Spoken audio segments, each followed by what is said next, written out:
the Union blockade took effect, the South, which was mostly agricultural, found itself to be running dangerously low on supplies.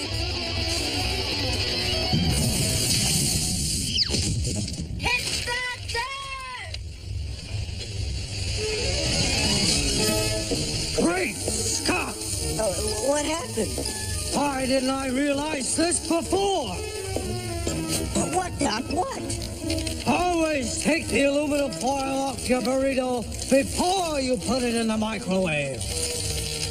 Which brings me to the question, what's the biggest problem with the new DeLorean? 15 on the highway, 12 in the city? False! If you park it on the street, it's bound to get ripped off. Well, sure, because it's a time machine. Because it's a DeLorean! These things are collector's items. However, watch this! Programmed only to open at the sound of my voice or Einstein's bark. Whoa! Heavy! Heavy indeed. 2,796 pounds to be exact. After all, there's a car in there. But I've thought of that.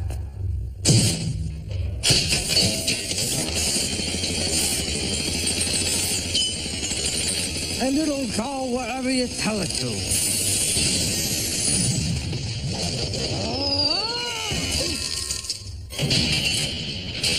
Look what I've done inside the car. The time circuits are now audio activated. For random example, February 7th, 1895, Baltimore, Maryland. Babe Ruth's birthday. Greatest baseball player who ever lived. Yeah, Doc, but look, I really got a cramp. Dean Strickland will throw me out of college if I flunk my Civil War exam. Ah, the Civil War, a tragic moment from America's past. The powers of oppression and slavery versus the forces of freedom. The South pitted against the North, brother against brother. Thank goodness those days are far behind us. You upstart, overgrown, massive, immature, parasitic life form. Here, you geek with a bad haircut. I think I spoke too soon. Give me that! You said it was my turn! Unhand that input device! My work is more important than your childish shenanigans! Jules, Bird, what in the name of Sir Isaac H. Newton? Ouch, I'm a goucher. What is the problem with you two? Dad, Jules said I could use the computer, and now he won't let me. But, Father, I have almost completed my calculations, and the delay would be intolerable. I'm computing the logarithmic equivalence of the atomic weight of certain isotopes found in the lanthanide series of rare earth elements. Again? I'm trying to beat my all-time score in the Legend of Bruno. Since I'm baffled. On one hand, Jules is on the eternal search for knowledge. On the other hand, Vern is developing hand-eye coordination, which will come in handy in the world of the future. I'm telling you, Einstein, it isn't easy being a father. Whoa! Brilliant. Boys, I think you've been spending too much time cooped up in this playloft. Forget about the computer. Enjoy the fresh air of the great outdoors. Zoe, I can gather more soil samples for my collection. I've got to get that door fixed. Way to go, Dad. You're always siding with Jules. Ah, Bernie, that's not true. Is so. Is not. Is so. Is not. Wait a second, son. The flywheel needs tightening. Now try it. Vern Newton Brown! Don't you fly away from me while I'm talking to you! Now, Middle Tennessee. This Confederate regiment was wiped out just a day after this photograph was taken. Near Chattanooga, Tennessee, February 11th, 1864. I'll just stay up here till I run out of gas. That'll show 'em. Uh-oh! Baby, baby. Oh, baby, baby.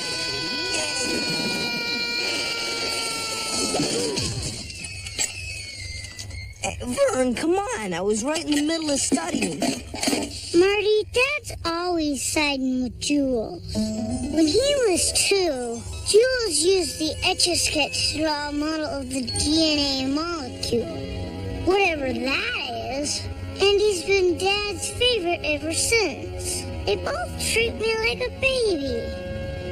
Vern, you're no baby. You're my main man. A macho dude. You're one of the guys. Gee, thanks, Marty. Can I borrow your hoverboard? Get out of town. You're too little. Okay, forget it. Ah, Vern. I'm not too little to drive the DeLorean.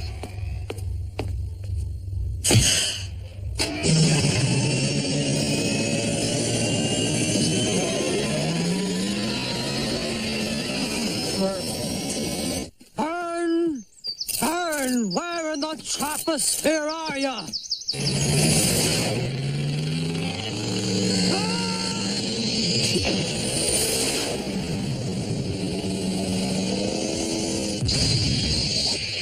Great Scott! Vern!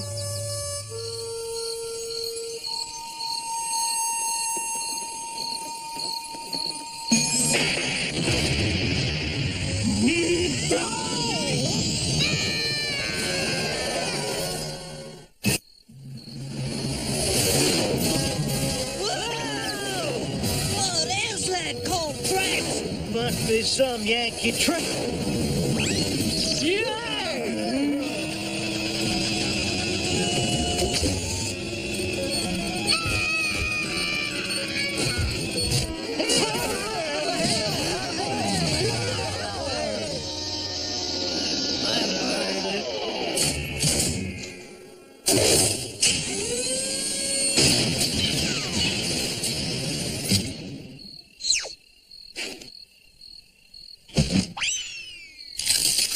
Didn't your mothers tell you not to play with guns?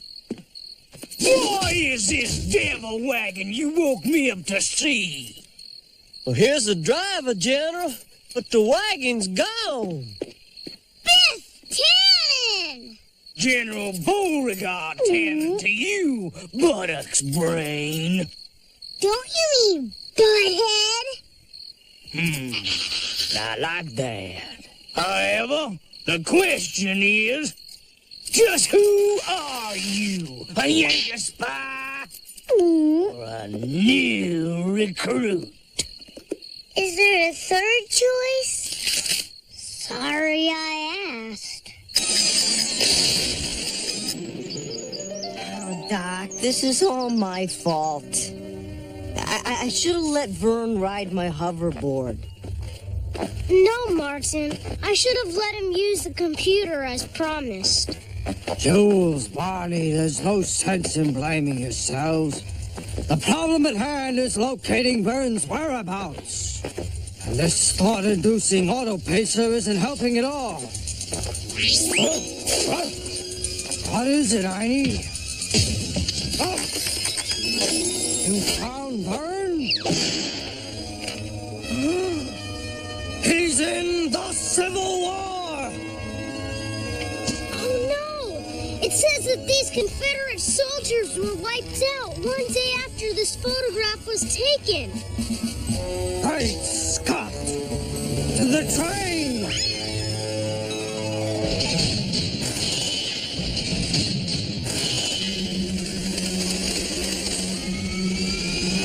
Power up!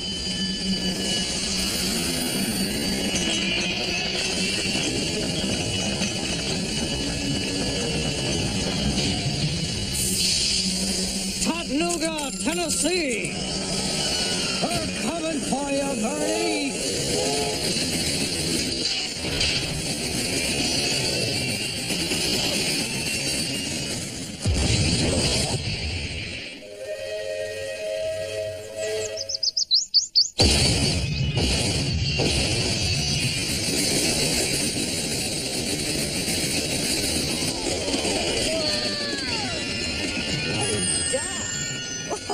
Over 125 years in 6 seconds. That's not too shabby. Well, I had to ease up going around the turn of the century. Now, if my calculations are correct, we should be exactly 2.3 miles behind Confederate lines. Marty, you and Einstein guard the train while Jules and I explore the territory. Be careful, Doc. Don't let anybody sneak up on you. Father, how are we ever to locate Vern? The answer's right here, Jules. Find this farmhouse, and we find Bernie.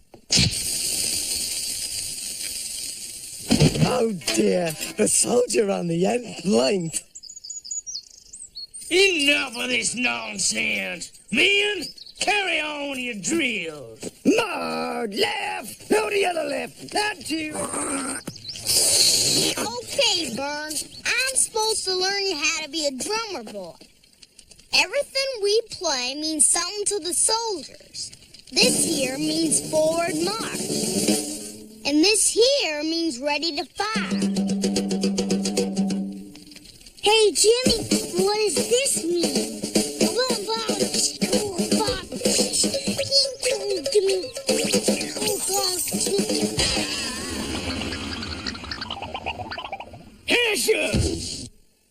I reckon it means you're making too much noise. The general's trying to sleep. Now for tomorrow's battle, we'll be standing right in the front lines. Soldiers gotta hear you drumming. The Yankees won't shoot at us, will they? Usually aim right for you. But we're just kids. War makes you grow up fast. Mm. Come on, open up! Will ya? I told you he was a Yankee spy. Look at that blue cap. Get that varmint away from that whistle. He's gonna have every Yank for miles around after us. There, little doggy. Maybe now we can hijack this here train in peace. Father, the train whistle. It sounded like Yes, Morse code. H-E-L. Oh, that Marty, making all that racket just to tell us hello. Howdy. No, it was definitely hello. Looks like we caught ourselves a couple of deserters.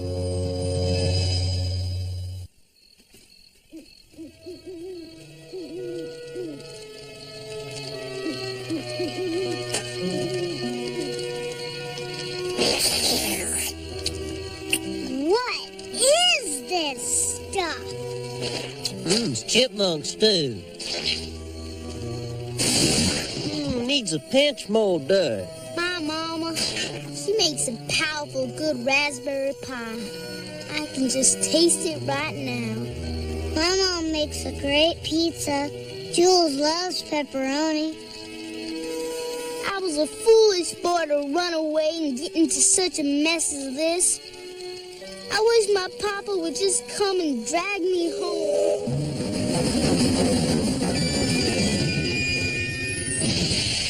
Here's my dad now. Oh no! Corporal Wilcox reporting, General Tannen. Brung you a Union train and 2 Yankee prisoners. One of them's a dog. Man, throw this varmint in the pen with the other mongrels and give 'em a bone to chew on. Tough luck, Einie. What about me? I was talking about you, butthead.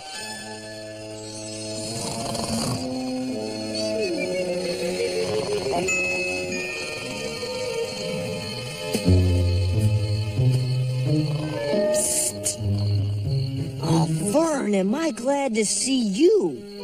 Yeah, me too. But now we're both trapped here. Don't worry, your dad'll rescue us.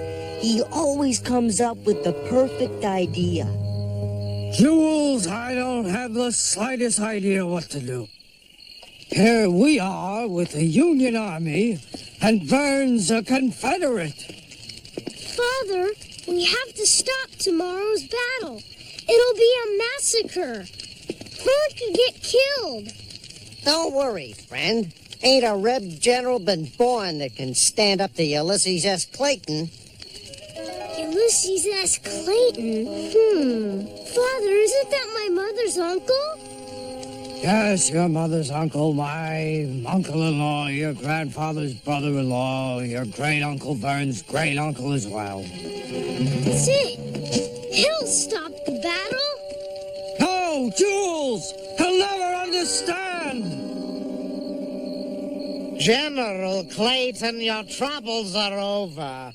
My amazing electrico-magnetico machine will not only cure your rheumatism, but can also make your lower legs stronger and more shapely. Will it hurt? General Clayton!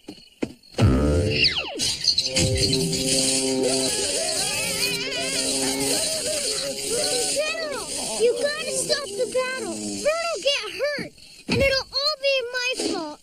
What in blue blazers? Who is this soldier?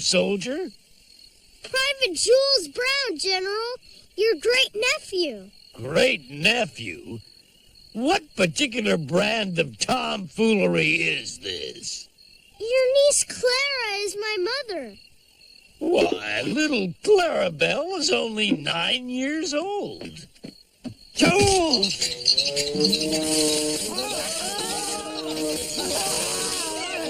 Get them out! Did you notice, Father? He had Mother's eyes. Oh. But I did notice the electrical magnetical machine. Antique electricity generator. Yes, very quaint. And it gave me a great idea. Come on.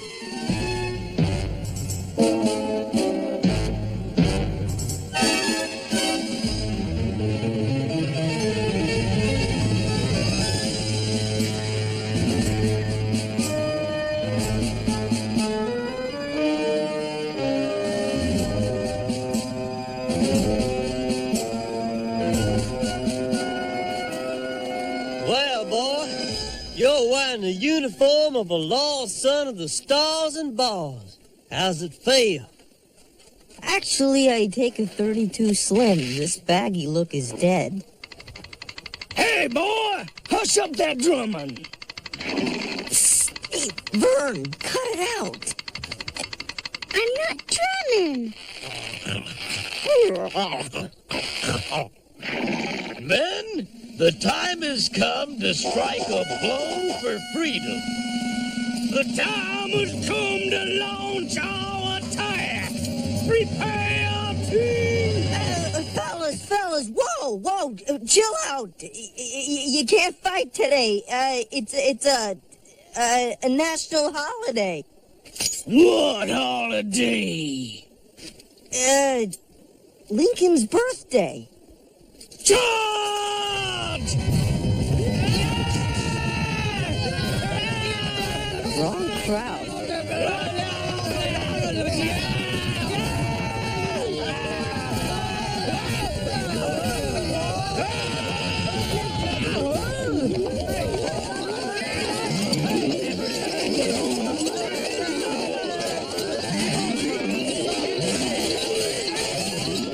The electromagnet works great. Keep cranking.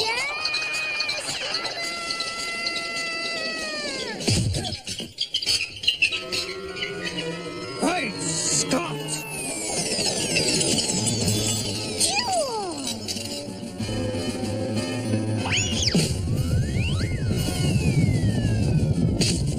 Jump and gigawatts!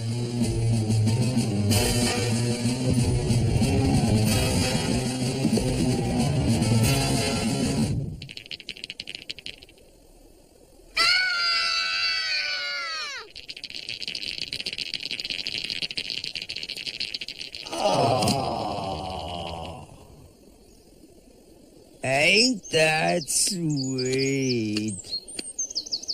What in tarnation? Don't shoot! Can't you see? They're brothers! Come on, guys. I'll bet most of you have a brother or an uncle or somebody you love fighting for the other side. Hey, Cousin Roy. Hey, your cousin Jimmy.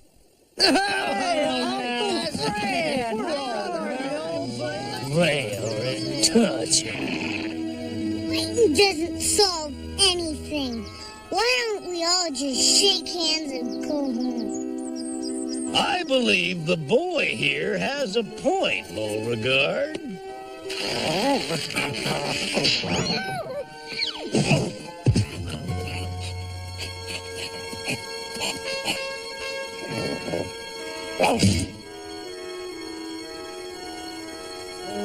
Men, General Tannen and I have reached an agreement.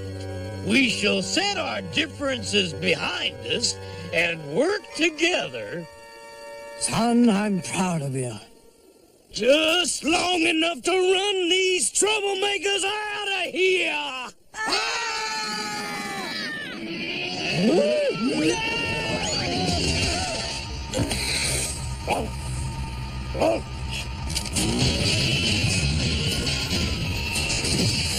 Well, guys, we'd love to stay and be massacred, but our ride's here. For the train, Artie!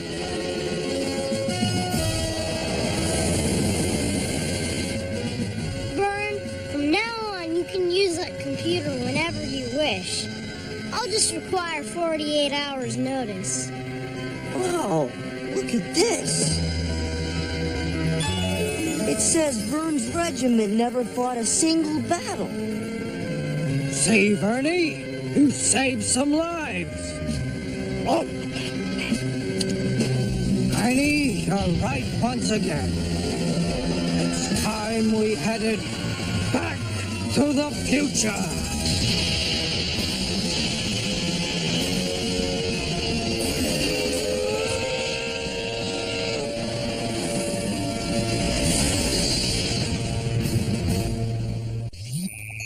Proceed with transmit. Life, Clara, was, well, it's a long story.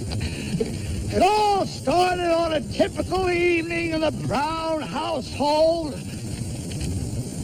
Right down there.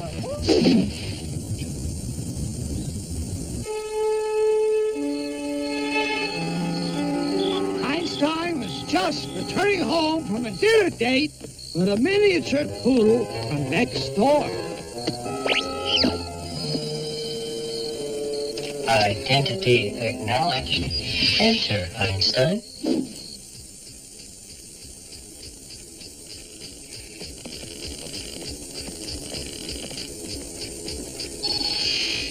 Hi, Einstein. I'm sorry, boy, I can't play now.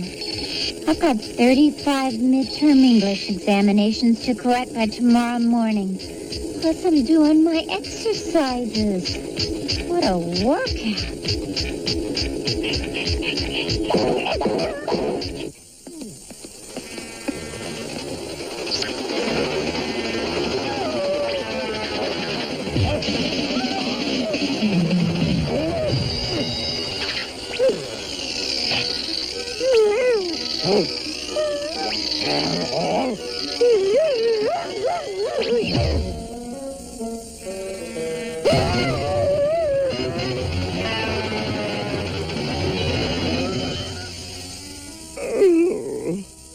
Hey, Einstein!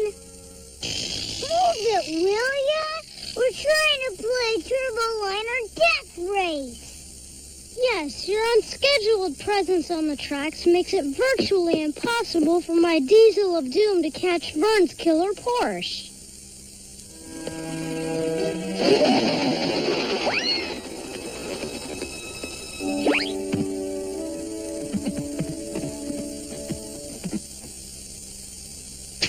Good boy.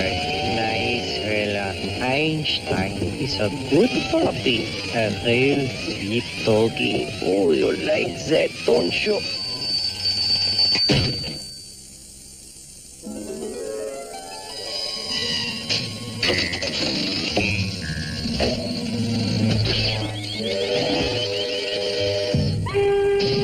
Great Scott!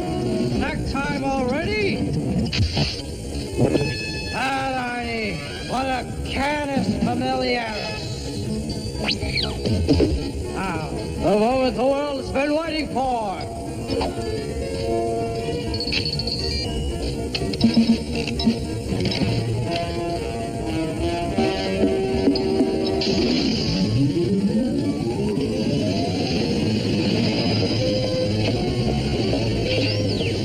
Eureka!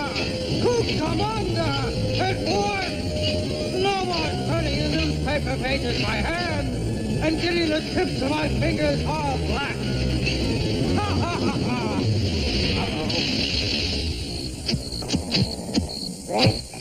Father! Dadgummit, Emmett. You blew the fuses again, and now I have to correct my papers by hand. Now, Clara, just think of it as a temporary brownout. Father, why must you always overtax our domestic electrical system with your experiments? It's extremely inconvenient. Now, hold on there, son. That too, Einstein. What about you, Bernie? Don't you have something to say? Look at me. I'm a ghost. Ooh. Are you people and animals so spoiled by technology? You know, there was a time when no one had electricity at all. Yes. Last Thursday when you blew out the entire Hill Valley power station. That does it! To the DeLorean! Where are you taking us, Emmett? The Brown household is going on a little vacation. Bermuda? Library of Congress? Super Splash Water World? You'll find out soon enough.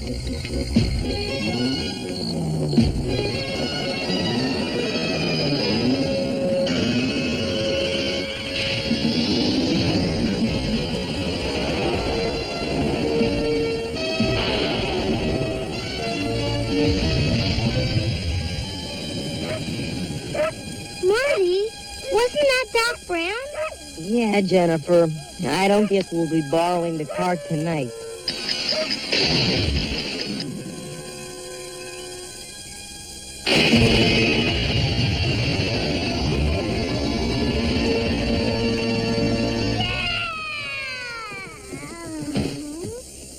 Emmett, where are we? England, 1367. Majestically beautiful, isn't it? Perhaps here we can learn that a quality life does not depend on modern technological conveniences. Smile, everybody. Not bad, eh? Merely an optical illusion. But it lasts 8.6 hours and should prevent the locals from becoming too suspicious. Emmett, if you think we're staying in this primitive place, you've got another think coming. But we have no choice. I pre-programmed the DeLorean to return at sunset. Father, how could you? I want to go back to the future. Of all the pig-headed, insensitive, macho things you've ever done, this takes the cake. I thought you would thank me. Thanks. For nothing. Oh, Clarabelle. Who does he think he is, anyway? Dragging me 600 years into the past without so much as a moment's notice. What about you? Do men boss you around? Here, old woman. Wash them well, or by my bodkin thou shalt get no supper. Yes, son. You're his mother? Well, I never. Let's sleep in the pigsty and gives me table scraps in exchange for a wee bit of work. All me friends are pea-green with envy. Here! What goes on? Leave off thy chattering and get back to work, wench. I don't recall asking for your advice, sir. Kindly mind your own beeswax. Oh, saucy as well as beautiful. Just the sort of lady to rule at thy side, Lord Biffingham. Biffingham? Lord Biffingham, Earl of Cannonshire, to you, peasant. Seize her! Is Stonehenge. A fascinating structure built somewhere between 2000 and 1500 BC. Many believed it to be of religious significance. Really? I heard it was some sort of astronomical observatory. How absurd. Everyone knows it's a Robbie calendar. Clara! Unhand me! Quiet! Wenches should be seen and not heard, milady. That's no, milady. That's my wife. Are you going to release her, or do I have to get rough? Thou givest us no choice, sir.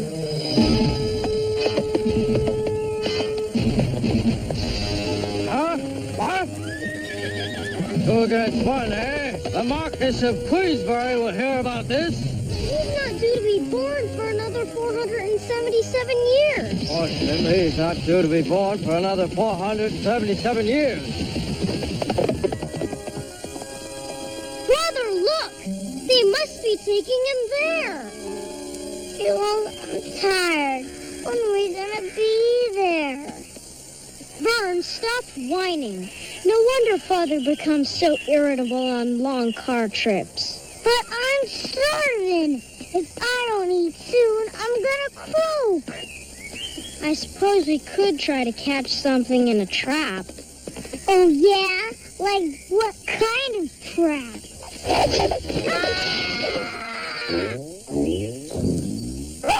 This kind often works. Hail and well met, unsuspecting travelers. Jules, look! Robin Hood! Ha! You shall be so lucky, you exploiters of the common man. Nay! Marty! Marty? Nay, Harold is the name. Harold McFly of the Sussex McFlys. But I see now that thou art mere children, and I apologize for trapping you so ignobly. Got anything to eat? In truth, I have but these ardent biscuits to gnaw upon. Thanks anyway. Are you an outlaw? Outlaw? Nay, I am but a humble farmer who has vowed revenge against that tyrant Biffingham for stealing my lady love away to yon castle. Oh, yeah? That's where our mom is. Our paternal unit as well. Mayhaps we are brothers in the same cause. With your aid, I have a plan that might gain us entry into Biffingham's fortress. Verily, I had this idea some time ago, but it doth require the assistance of two young lads such as yourselves to make it work. Help! Help!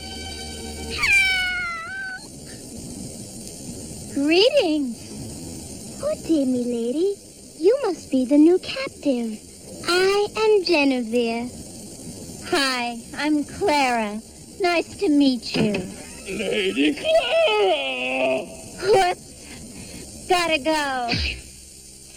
Wed me, and I will have my tailor clothe thee in the finest silks of the Orient. Forget it, Buster. In the first place, I could never marry a man who wears such foolish shoes. Tailor! You told me these were in fashion! Methinks I was mistaken. Besides, I already have a wonderful husband. That, my dear, can be easily remedied. Sir, you dassent. I shall return in an hour when thou art a widow.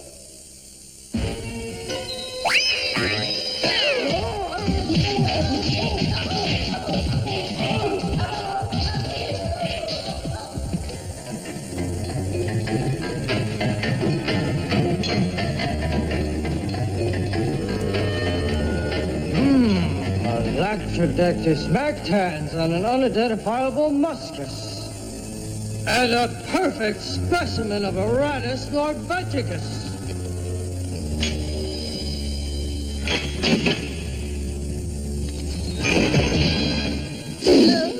Enjoying thy stay at Castle Beffingham, sir? Actually, I am. I've not seen such abundance of old world species since my undergraduate. Sorry to cut short thy fun. I challenge thee to a jousting match, according to the laws of chivalry. In 1 hour shalt I do away with you, and have your lady for mine own. Maybe we should have gone to Super Splash Water World after all.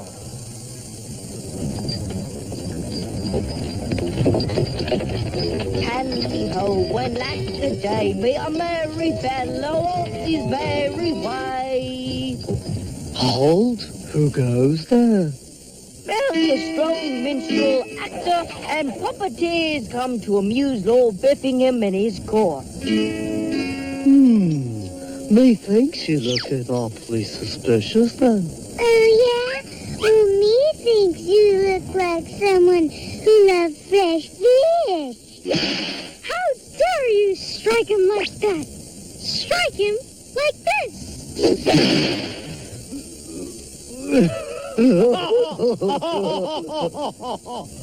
Raise the gate!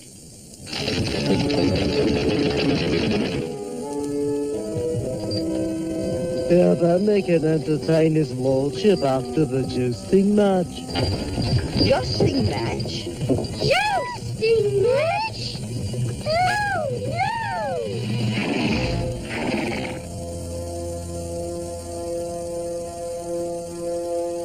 Very well, you eloper who dare stand between me and the fair Clara.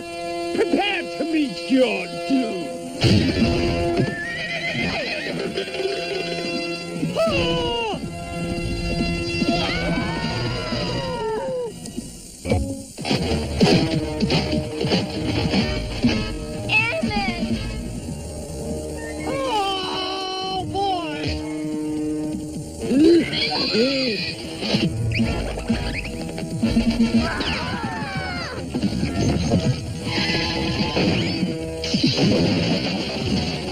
Curses! Drat! Fly on that meddling cur! Time out! Time out! Return that peasant to his horse. After all, one must play fair. Boys, am I elated to see you? I am Hellbrown, being of sound mind and body. Do not despair, Father. I have an inspiration. The killer Porsche. Cool.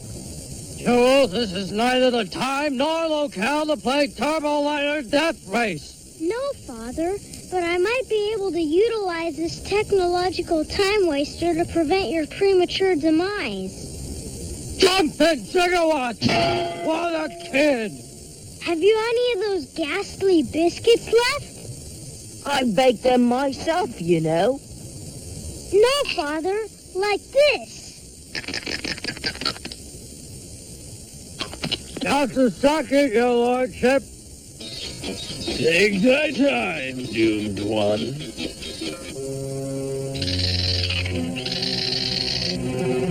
Well, I'm not gonna just sit up here and watch my husband be skewered like some medieval shish kebab.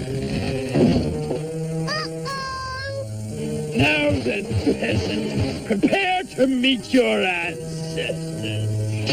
I do thanks for the invitation.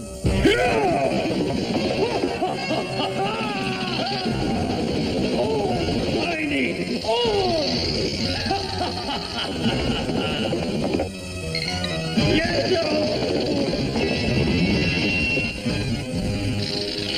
Ha! Take that, you robber baron! Might I join thee and thy escape? Certainly, dear. Uh-oh! Hi-oh, Maple!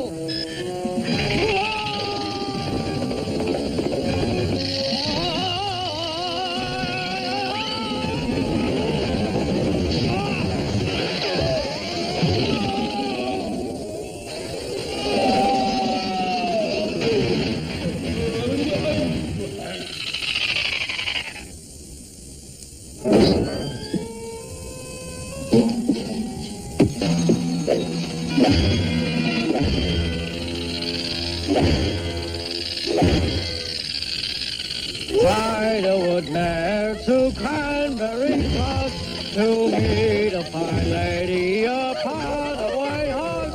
Ha ha!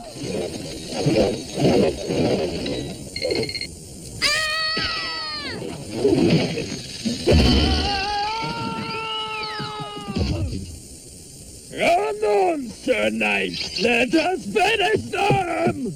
Well, boys, it looks like we're short-legged, web-footed waterfowl destitute of life. Huh? That does. Oh, no. Executions at 6. Gracious. Jenny, can you sew? Yes, Mom. Then follow me and bring the silk. I have a crazy notion that just might get us and our menfolk out of here alive.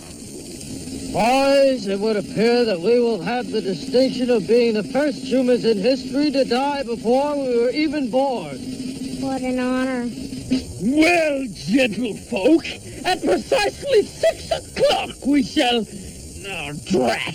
Therein lies the rub with these devices. How can one tell time on a cloudy day? I've got 2 minutes till. Don't help! I knew all that exercising would pay off. Beg pardon, Mom. But what exactly are we making? A royal surprise for Lord Biffenchurch.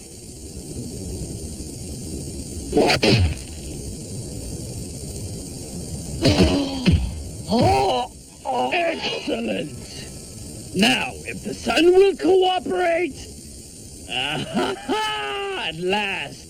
Let the fun begin! Emmett! Up here!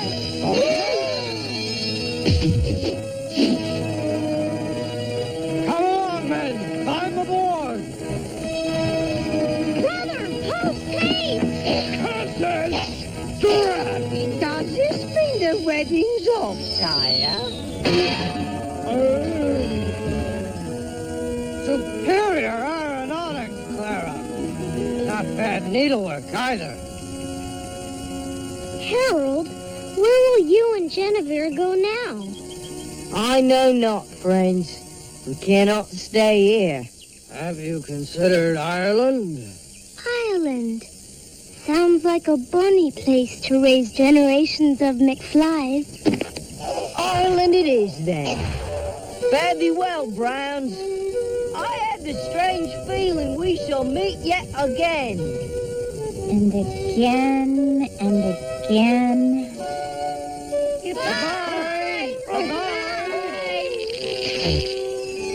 The DeLorean should be here any time now. Into the car, post haste, family! This time we shall spare no one! What's erroneous with you? Isn't there something you'd like to say to us? I hardly think this is a proper interlude for guessing game. You know what I'm talking about. All right. This entire sorry mess is my fault. I'm the one who blew the fuse. I never should have brought you here without consulting you. You've proven yourself to be the masters of technology, not its slaves. Now may I renew my membership in this family unit? Let's go, Arnie, and don't spare the ions.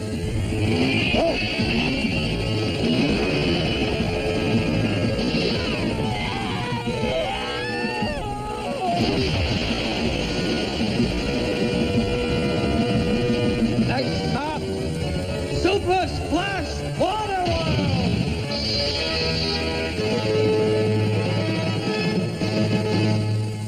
It's operational. You're on, Dr. Brown. Dr. Brown? That's the way to fly!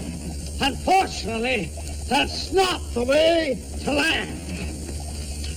I will now present a tactile demonstration of the principles of balloon aeronautics.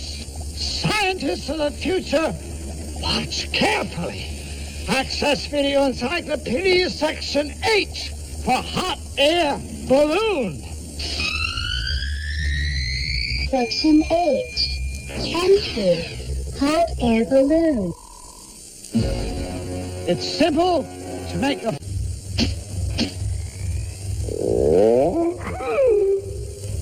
Vern, how many times have I told you not to use the electroglide boots in the house? I don't know. I didn't keep count. Brother, I'm of a mind to discard this aluminum foil I've retained for you. Thanks. I'm going to save 12,000 pounds of this stuff, recycle it, and make $1 jillion. 12,000 pounds at 5.8 cents per ounce, the standard rate for the aforementioned metallic element, computes to $121,360. Hardly a jillion. Yeah, it's even more. Boys, I want to show you my latest innovation. Dad, somebody already invented the vacuum cleaner. It appears to be a homemade cyclotron. I call it the proprietary ultrasonic subatomic molecular redistributor. Still looks like a vacuum cleaner to me.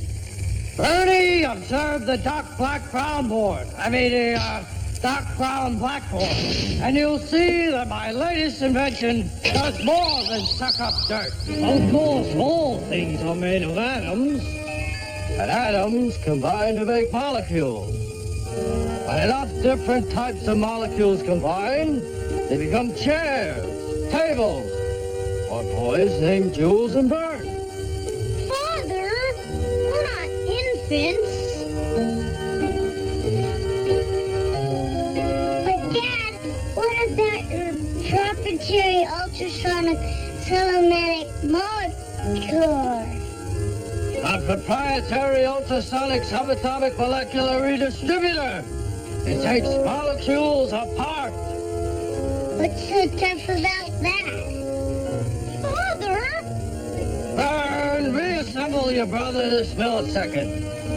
Okay. Now, using the cyclotronic core, the molecular redistributor stimulates the atomic particles. And applying power, it can actually pull molecules apart, basically disintegrating the object. Chop the silly invaders. Think of what this could mean for a garbage dump or a landfill. Hey, let's try it out on something. Einstein's right. An untested invention can be very dangerous. Then let us test it, Father. I would hate to be the cause of some sort of accident. In 1961, I inadvertently broke every window in the Greater Hill Valley Medfield Basin. Of course, there is one place that would be barren enough to test it. Place, Hill Valley. Time set, 3 million BC. That ought to be barren enough.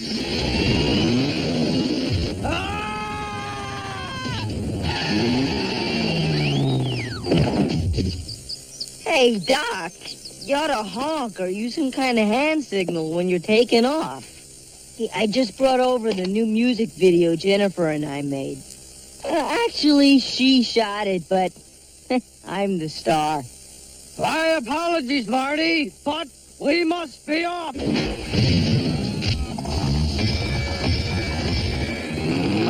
we can chat some other time. That reminds me of a joke. Why'd the nerd throw the clock out the window?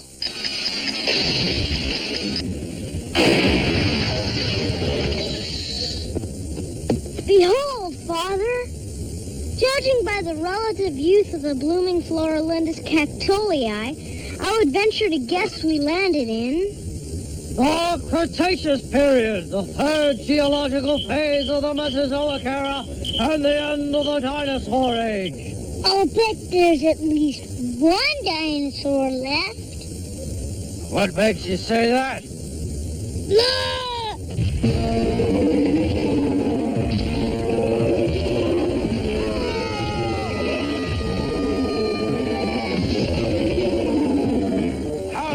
Beaker into the Bunsen burner. It appears we are invited to dinner as the main course.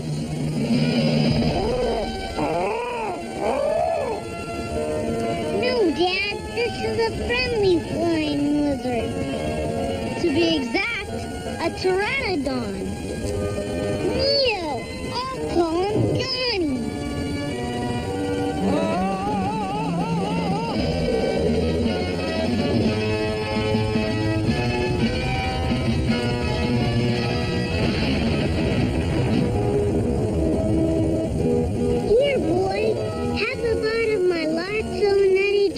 Candy bar.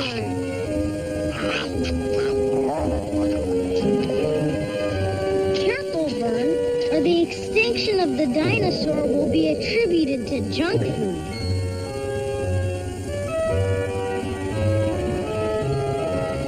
Goodbye, Johnny. We appreciate the assistance. Boys, I have secured a test site.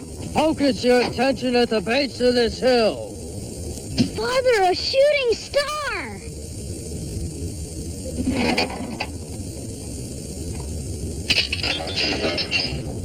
Galloping Galileo!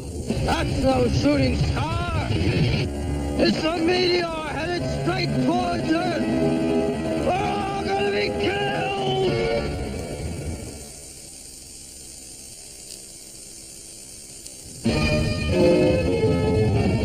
That meteor is on a certain collision course with Earth! Cool. Can we stay and watch? Certainly, until it explodes on impact and annihilates us. I'll go with the car. Hold everything. The molecular redistributor may be able to disintegrate the meteor, but it would require additional power. Something on the order of 1.21 gigawatts. Rerouting Mr. Fusion through the car battery will give us all the power we need. Father, I calculate 4 minutes and 23 seconds until forcible contact of a moving body with one at rest. And let the show commence.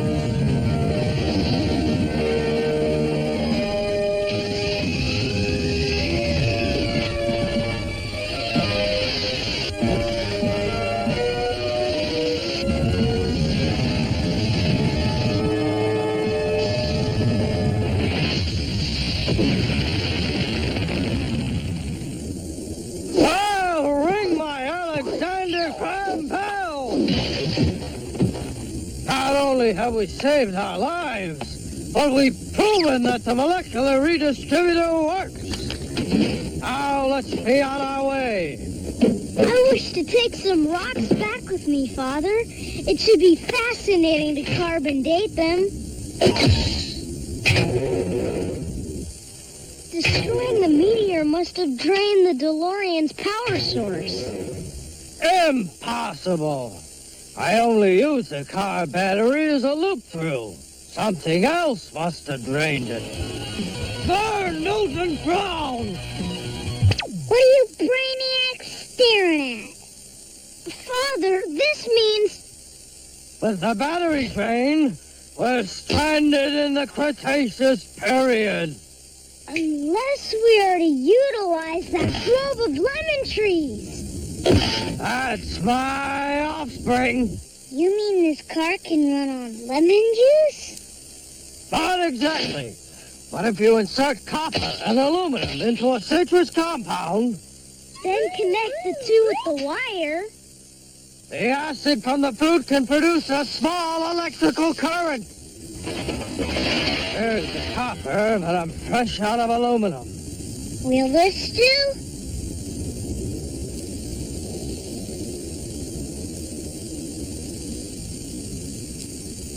We measure just shy of 12 volts. Okay, Bernie, turn it over. Come on, come on. Great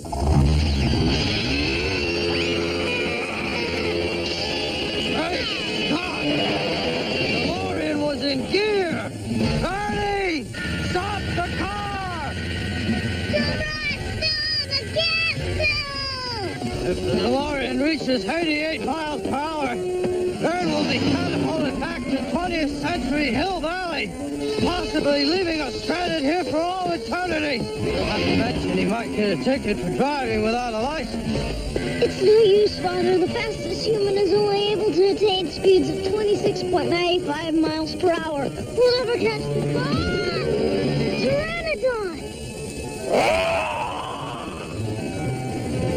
I wonder how fast the Pteranodon can fly. With a wingspan of approximately 7 meters and the air displacement factor.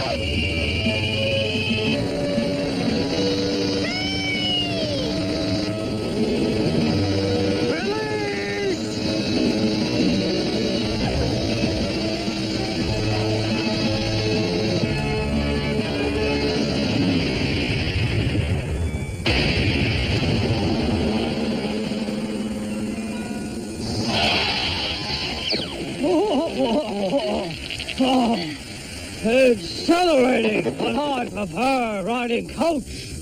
Dad, what happened to Hill Valley? The landscape is identical to prehistoric times. Only the foliage has changed. Hey, there's the hill where the car rolled down. Let us investigate the surrounding territory. Father, that appears to be a surface for motor vehicles up ahead.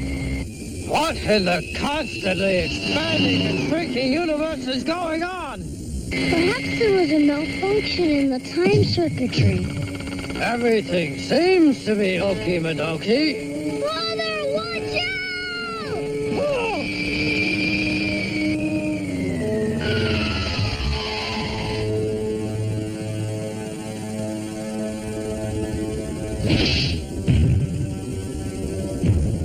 I'll be a Simeon's uncle.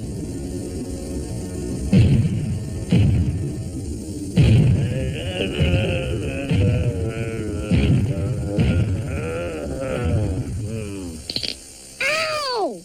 What's the purpose of this brutality, sibling? I wanted to make sure we weren't dreaming.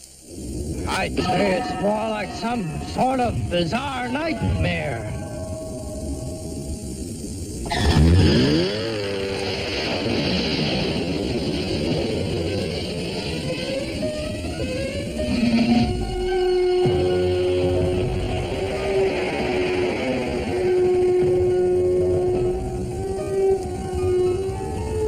This is simply colossal, phenomenal, prodigious, and overwhelmingly tremendous. And that is an understatement.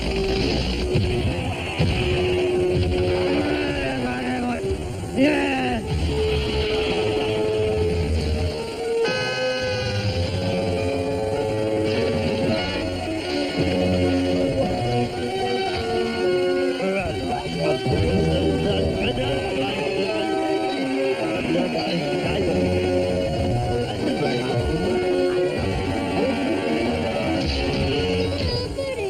Great Scott! Lounge lizard! I'd have appears we have prevented the extinction of the dinosaurs. And they have managed to evolve into this fascinating new civilization. Sort of a post-historic world, if you will.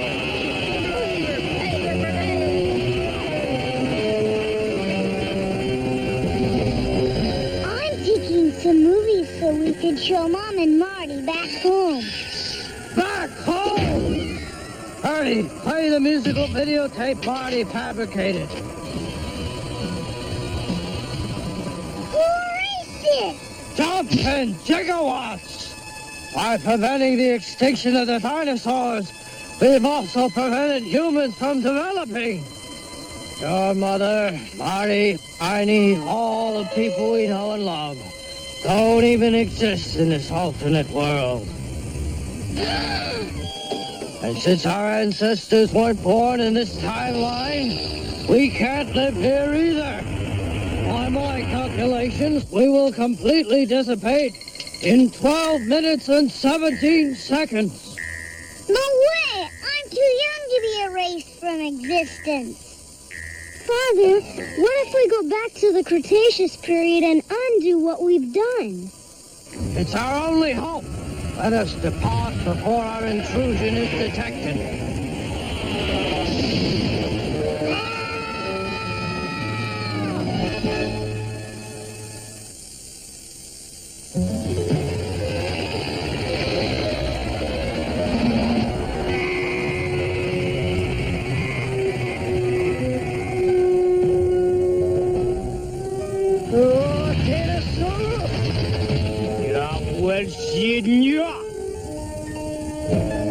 I wish I knew what they were saying.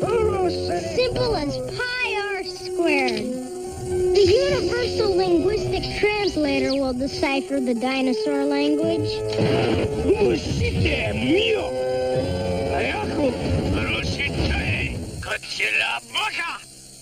Godzilla? You programmed it for Japanese. Oh, hold your Equus Cabales, Vern. There. I discovered this metallic egg near the highway. Something appears to be inside. Hello? Anybody home? Hey, I'm talking to you. There's 3 fine creatures in there. That one allosaur resembles Biff Tannen. Only not so ugly. Whoa, we should take it to the zoo and wait for it to hatch. When did you become such a dinotarian? I'm selling this thing to the research lab. But they'll dissect it. What do you care, tailhead? Jules, Ern, place your pedal extremities on the leather. But you always raise your vocal output when we put our feet on the seats. Quickly! And be certain no portion of your body is touching anything metal. These 2 conductors will discharge the electrical energy from the battery through the DeLorean chassis.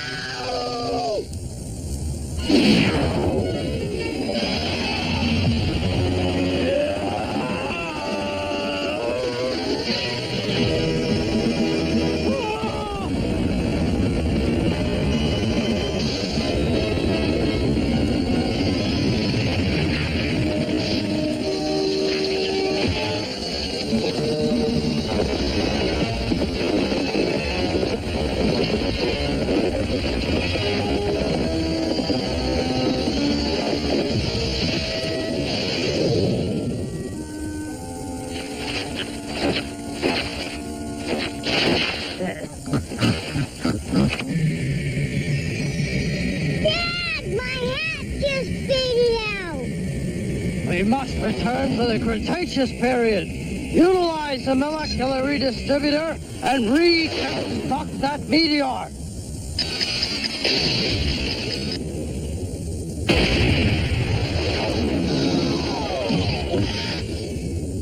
It's no use, Father. The fastest human rotates me. It's us! Moments before our previous selves left!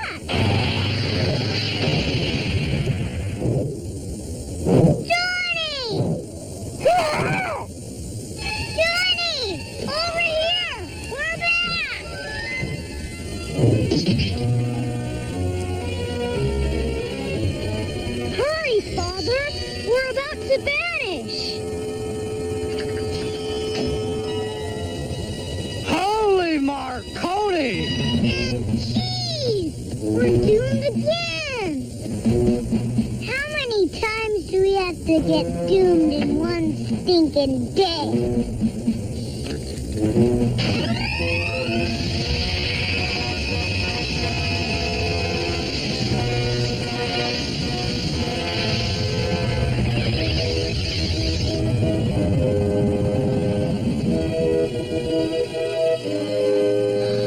Marty has reappeared.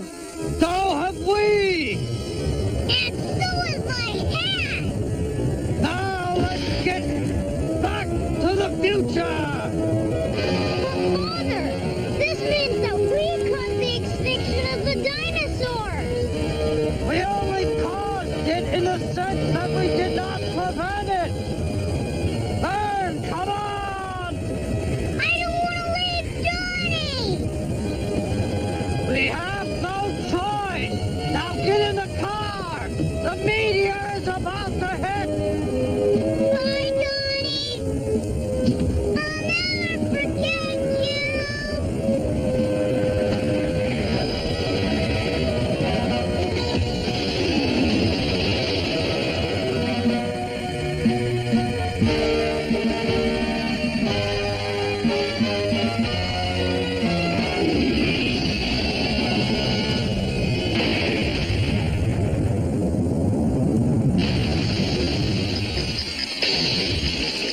Because you wanted to see time fly.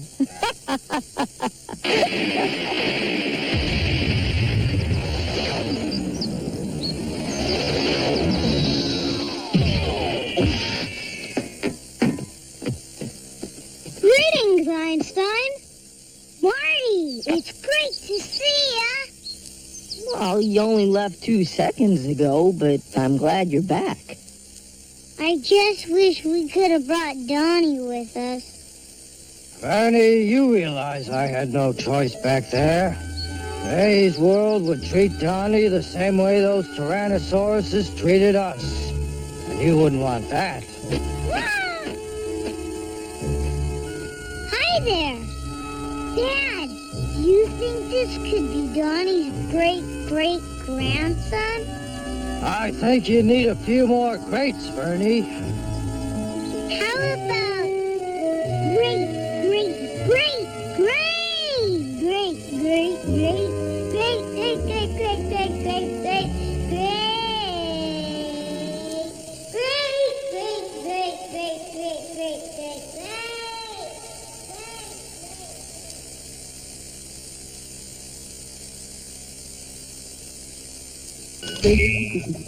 Commencing audio-visual functions. Note to myself! Next time I go back to prehistoric Hill Valley, bring my running shoes.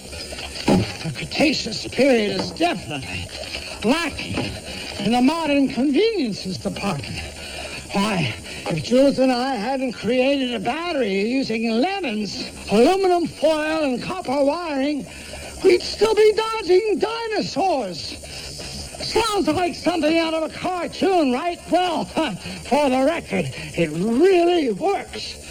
Access Video Encyclopedia Section L for lemon battery. Section L. Entry, lemon battery.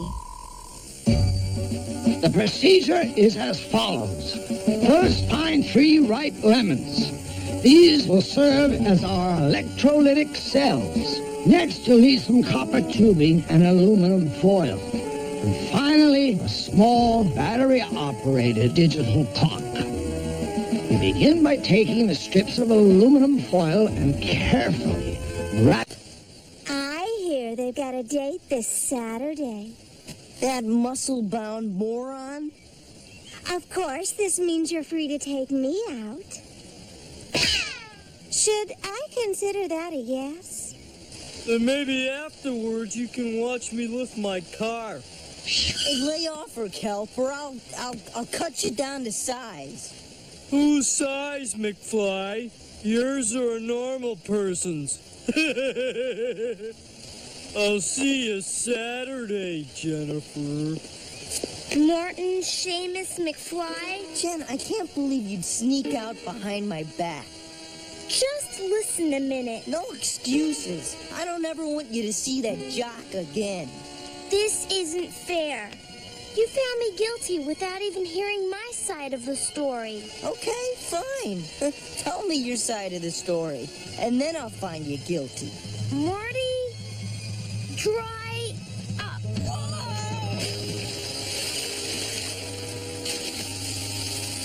Very mature, Jennifer. Hold it! Hold it! I inadvertently neglected to mention what was transpiring with the Brown family unit. Meanwhile, about 3,000 years earlier. Gee, Dad, what do those guys get so mad about? Early, I speculate the ancient Egyptians don't have much of a sense of humor, especially with their national monuments. Where did you get that much plaster anyway? There's the train! Hurry, Emmett! Ready for departure, Jules. Destination, Hill Valley! Prepare for temporal displacement! Throw the spear! Wait, stop the flux capacitor! Exciting, isn't it? Now to get back to Marty. First old Buzzer Badcock gives me a C- in music appreciation, which brings my average to a C-. Then Jennifer makes a date with some pituitary case. Hi, Julie. Hi, Marty. Maybe Doc can give me some advice before things get any worse.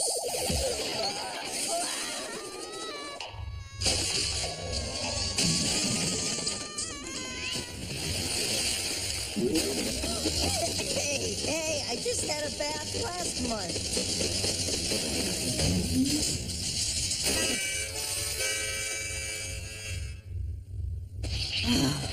Doc and the gang aren't back yet?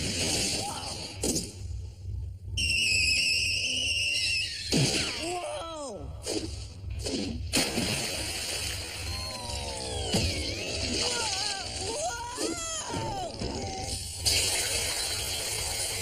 Good thing we skipped the flea dip.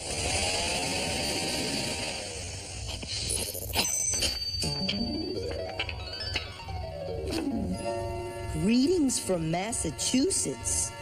Hey, it's one of Doc's scratch and listen postcards. Marty, locomotive crash landed in Salem. Bring DeLorean and spare flux capacitor to September 23rd, 1692 at once. Okay, Heine, we'll take off right after I comb my hair. I said at once. September 23rd, 1692.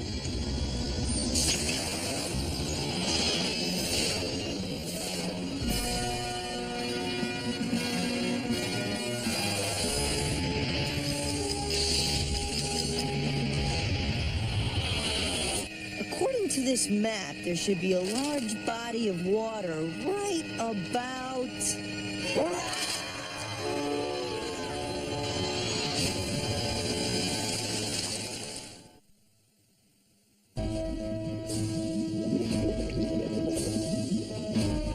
We're trapped like rats. The air is getting thin. I can't breathe, I tell you. We're doomed!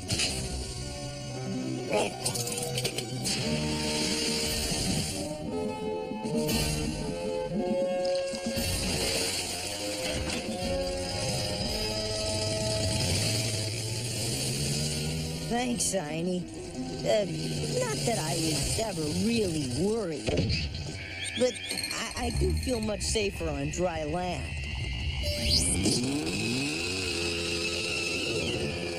At least I did. I know brakes.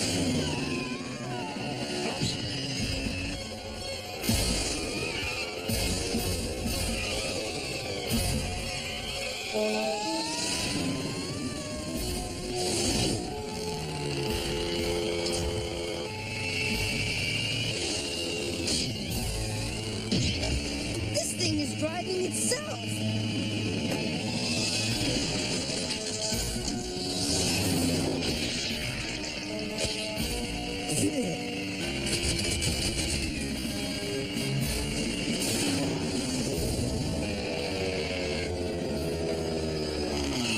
Welcome to Salem, Massachusetts.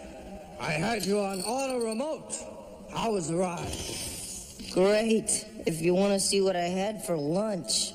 Oh, thanks for bringing the spare capacitor. AAA doesn't cover this.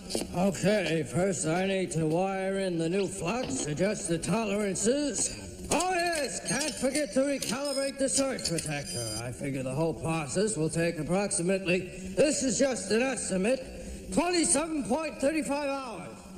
Not including the 46.82-minute travel time to our house in town, where you can freshen up.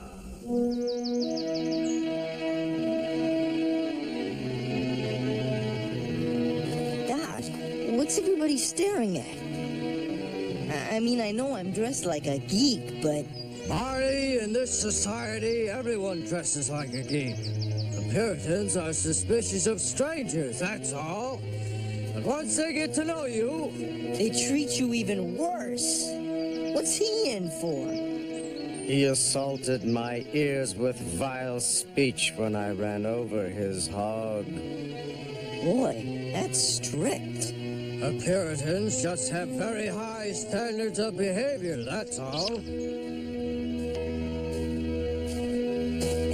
What's she wearing that S for? She was caught stealing at the general store. That guy made a glutton of himself at the town social. And what about that one? He fell asleep in church. Yeah, brothers and sisters, witches are plentiful in the land. You shall know them by their speaking of strange tongues, and by their convulsive fits. With instruments of Hades do they make Satan's music, and with dogs and other dumb beasts do they converse. Hey, don't forget, they use broomsticks, too. Doc, did you hear that? They actually believe in witches. Inform me of something of which I'm not already cognizant. After all, we've been here a month. A month? Cannibalizing the damaged flux capacitor and constructing a time-traveling mail truck took a bit of doing. Goodman Brown! Yes, Goodman Tannen. Oh, not another Biffster. Once again, you have neglected to retrieve and dispose of my refuse barrels. My apologies. I'll collect them now with the help of Martin, my, nephew. Doc, you're a garbage man? A fascinating way to explore the Puritan culture. In addition, I've started a recycling program.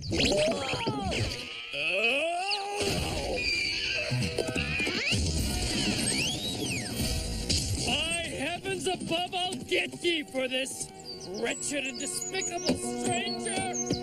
Well, at least he didn't call me a butthead. Where's your father? We're gonna be late for the town social. I hope there's something fun to do this time.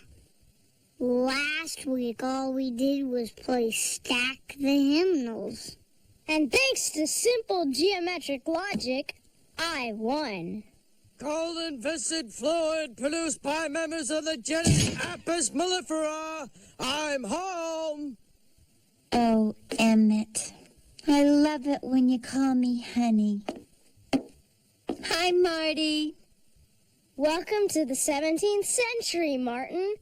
The Puritan work ethic is fascinating to contemplate. Yeah, a real blast. Hey, Marty, are you coming to the party tonight? What party?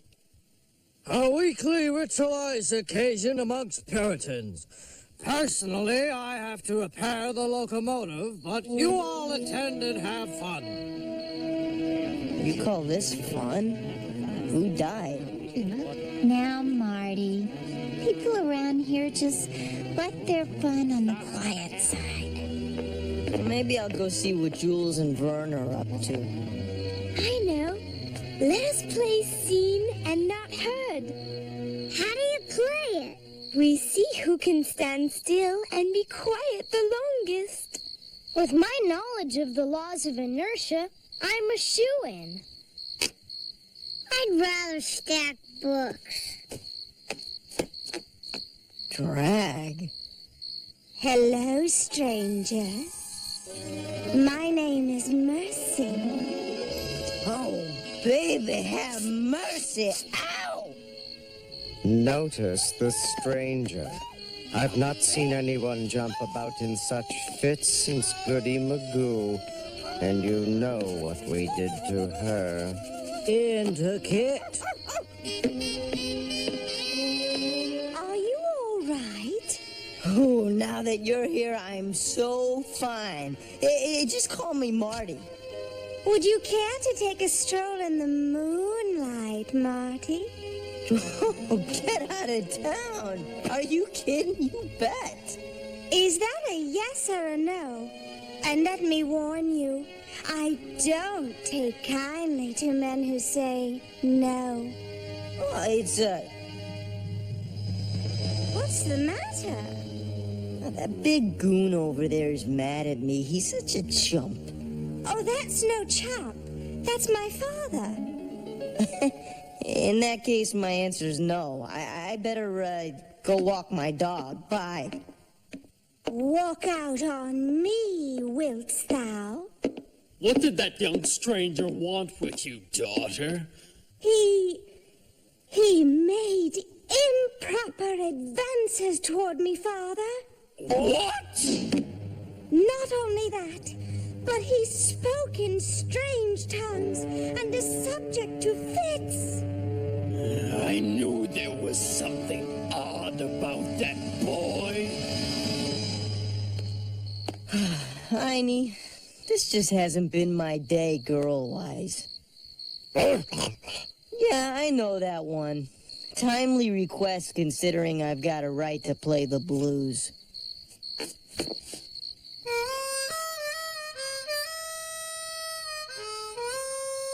Why, 'tis like the wailing of lost souls in Hades itself. Is she a witch?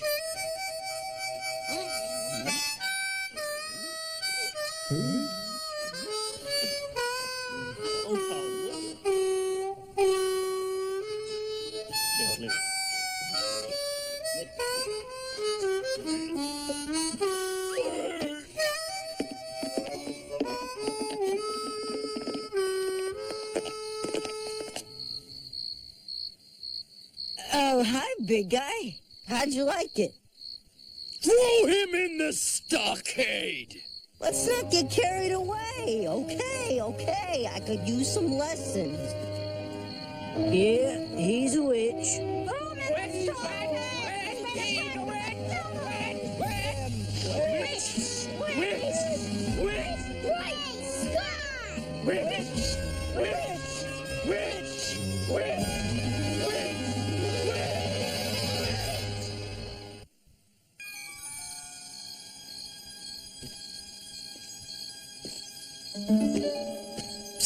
Marty, Doc? I have come to liberate you from your current state of incarceration. Shoot, I thought you were gonna bust me out of here. The Salem witch trials were infamous for railroading innocent people. If you're found guilty, things could get very messy. But Doc, I'm not a witch. What can they possibly say about me? You'll find out at tomorrow's trial.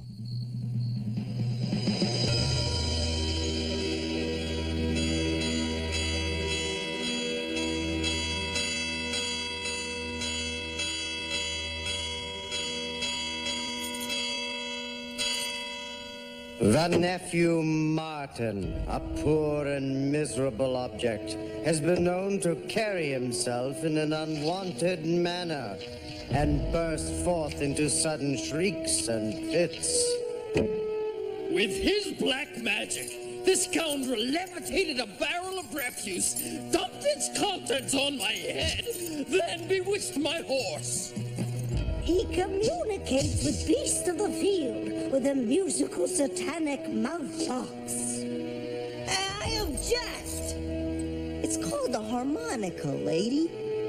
The nephew Martin made brazen overtures and attempted to enchant me by speaking in a strange and evil tongue and doing the devil's dance. Hey, that was one of James Brown's best moves. Seeing that I was immune to his evil schemes, he began having discourse with his dog. Discourse? I was just talking with him. Isn't that right, Einstein? Discourse means talking? Oh, I didn't know that. That dog is his familiar. He signed the Book of Hades, I tell you. He's a witch. Look who's talking. This intruder is an evil element in our community. We must put an end to his demonic behavior at once.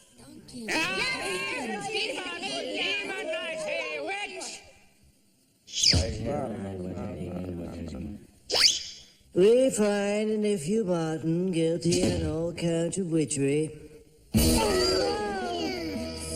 But you found me guilty without hearing my side of the story. So what? Whoa, where have I heard that before?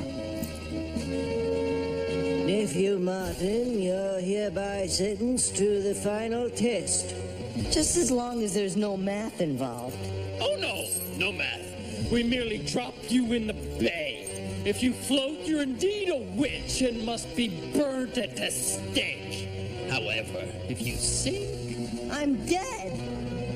That's your problem, Fanny Face. Not the water test! I was hoping to have the locomotive repaired before the trial was over. Final adjustments are complete, Father. What would Thomas Alva Edison say in a predicament such as this? How about give me some large milk cans, a bellows, and the length of rubber tubing!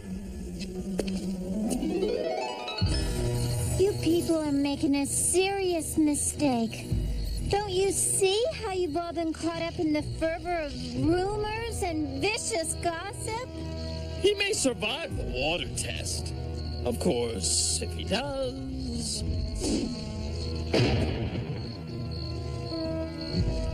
They're planning a weenie roast and I'm the guest weenie.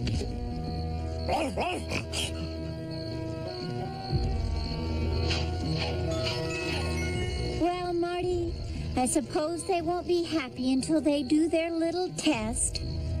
Come along, Vern. Clara! Vern! Heiny! Prepare to reveal your true self, Nephew Martin, if that is your real name.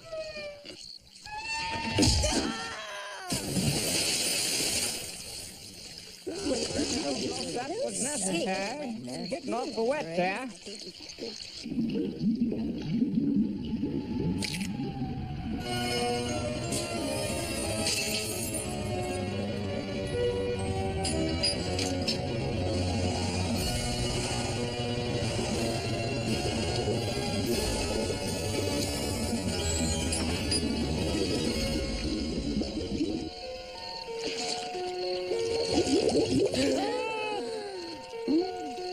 Yeah, the lad was innocent.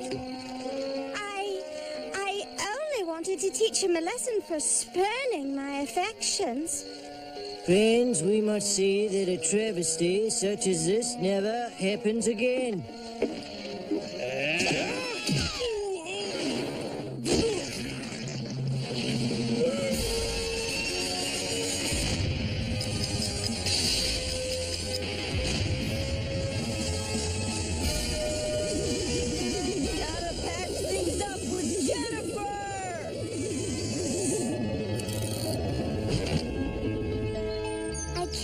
You got so mad about a little tutoring session. Believe me, I know now that I should have given you a chance to explain. Well, you're forgiven. Marty, you know I would never go out behind your back. What kind of a witch do you think I am?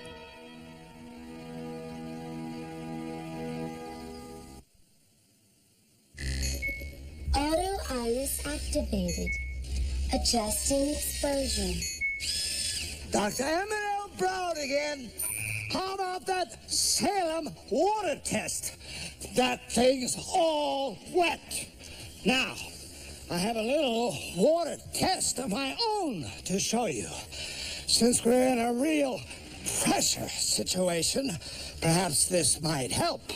Access Video Encyclopedia Section W for water pressure. Pete's sake! Those boys must be playing with the three-dimensional holographic projector again. Oh, man, I'm sorry, Doc. I ruined your latest invention. What invention? This is the trash. If I've told you once, I've told you 10 to the third power times, the holographic projector was designed as a home security device. Its purpose is to deceive burglars into thinking we are at home, when in fact, we are not. Sorry, Dad. Most sincere apologies, Father. Jules, Fern, I want you on your best behavior while I'm away returning these research materials. Father, exactly where, or should I say, when are you going?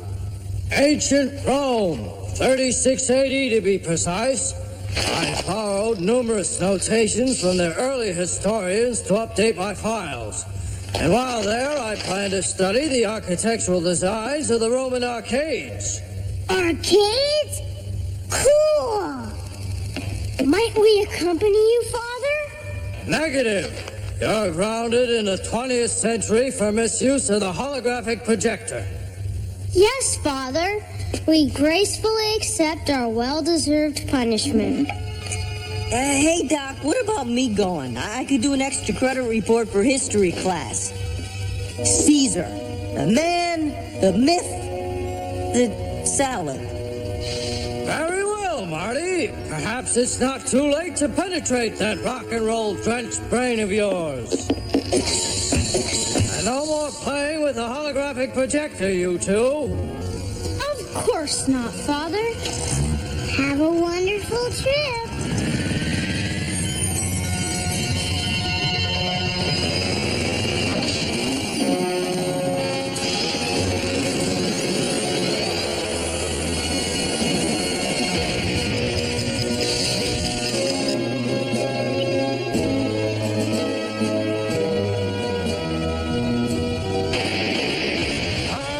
No place like Rome. Founded in 753 BC when Romulus and Remus, escaping from the Trojan War, forcibly took control of a small tribe of locals. Even if Jules and Vern weren't being punished, I would be hesitant to bring them to such an unstable and violent society. Come, sibling. Let us search out the arcades for our playtime amusement.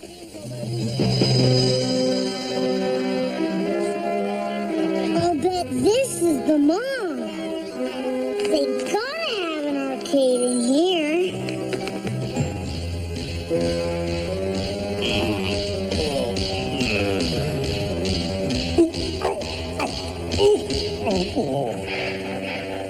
Yeehaw! This is better than any arcade, Jules. Yes, these floors are quite lubricious, perfect for proving that a body in motion tends to remain in.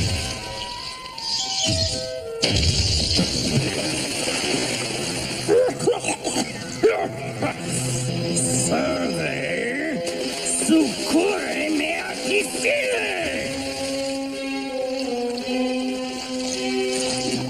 Te puniam pro hoc.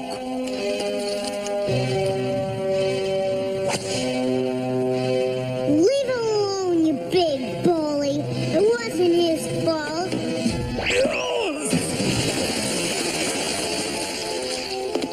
Cheers, poor. Excuvie! Excuvie!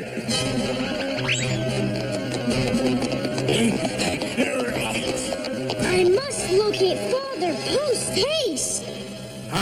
Ancient Rome, home to such architectural wonders as the Pantheon, the Appian Way, and the aqueducts. Yeah, that's great, Doc, but I'm starving. Hey, lady, where can I get a pizza around here? Me estás in pede. Oh, do they deliver? Marty, she's conversing in Latin. Bummer. Here, you need a universal linguistic translator. It will enable you to speak and understand any language. But we haven't time to interface with the locals. Let us further explore the marvels of this fascinating civilization. Okay, Cleopatra, give it to me again. Young man, I said you're standing on my foot. Oh, sorry. Hey, what about that pizza place? Take note, Marty, the average Roman citizen is several centimeters shorter than a 20th century man. Marty? Jump in gigawatts! I told him not to wander off. Father! Not now, Jules. I'm looking for Marty. Jules! Great balls of combustion manifested in light and heat. What are you doing here? Oh, Vern and I wanted to play the video games in the arcade. I meant the architectural term for arcade, which is a range or series of 2 or more arches borne by piers or columns. Not some cheap storefront overcrowded with indolent juveniles throwing away their money on electronic diversions. Be that as it may, Vern is in desperate need of help! These guys are worse than the Hill Valley Mall security guards!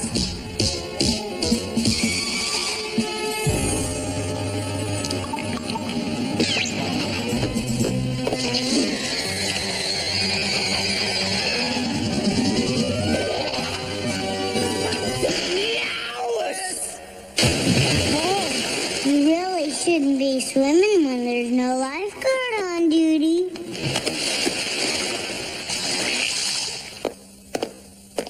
You say he was being pursued in the paths? Yes, Father, but I don't recall it being so cold. Burn the frigidarium. After sweating the body's impurities in the calidarium below, this chilly atmosphere stimulates the circulation. Hey, let go of me! I didn't do anything, you big goons! Jules, we need to create a distraction. Jules? Father, my feet detect that below this floor is a system of ducts, or ventilating shafts, if you will, through which hot air flows. Of course! We introduce that hot air into this chilled climate and create an occluded weather front. In layman's terms, fog.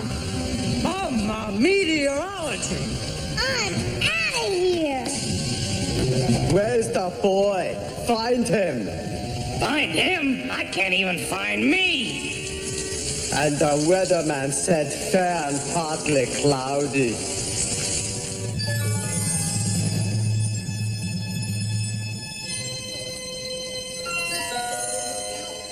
There you are, sir. One headless fish wrapped in stale bread. Here's a 5. Keep the change.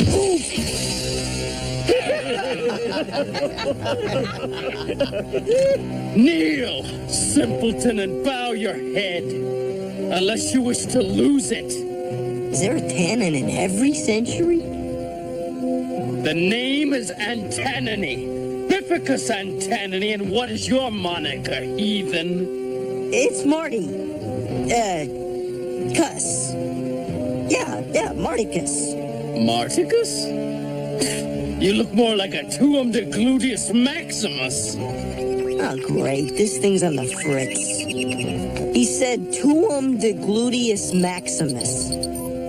I should have known. Upstart! You have humiliated me before the fine people of Rome. I demand an apology. Hey, listen, Curly Top, don't get your toga in a knot. You mock me? I challenge you to a race. What do you say, 50-yard dash? Make it easy on yourself. I'm in pretty good shape. Chariots, you idiot! We're going to race chariots! Right. Hey, I'd love to do the chariot thing, but mine's in the shop getting a 5,000-lap tune-up. Why, you're nothing but Unus Pullus. What did you call me? Unus Pullus. Nobody calls me a Pullus. We race at noon. The Circus Maximus. Don't worry, pal. I'll be there. Oh, yes. My foot soldiers will guarantee it. This is just a guess, but I bet you boys work out a lot. So this big bully in a dress is yelling at this other guy, treating him like he was his own personal slave or something. I'm afraid he was, Vernie. Whether we approve or not, slavery is an accepted practice in this society. Rome is teeming with slaves who have no rights, no privileges, and very little hope. Not terribly democratic. No, son. However, societal injustice is frequently succeeded by rebellion. You speak of rebellion? Well, of course, only in generalities. I am really quite ignorant regarding specific details. The captain of the guard shall be interested to hear of this rebellion. Then we will introduce you to a couple of the Emperor's pet lions. Hey, look at my dad! The little one is quite spirited. What the? Jules, Bird, move swiftly on pedal appendages so that each side elevates opposing lower limbs. I'll just run for it. After them! My Venus is now complete. Hey, you kids! Not bad.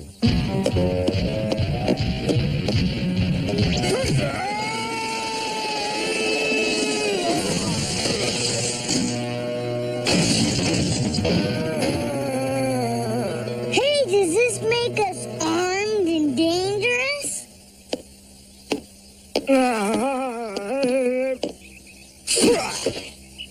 These vessels should obscure our location, sibling. We're too smart for that, jerk. Hey, Jules! Look at that! They took us to race Marticus noon today. Circus Maximus. Marty's gonna be in the circus?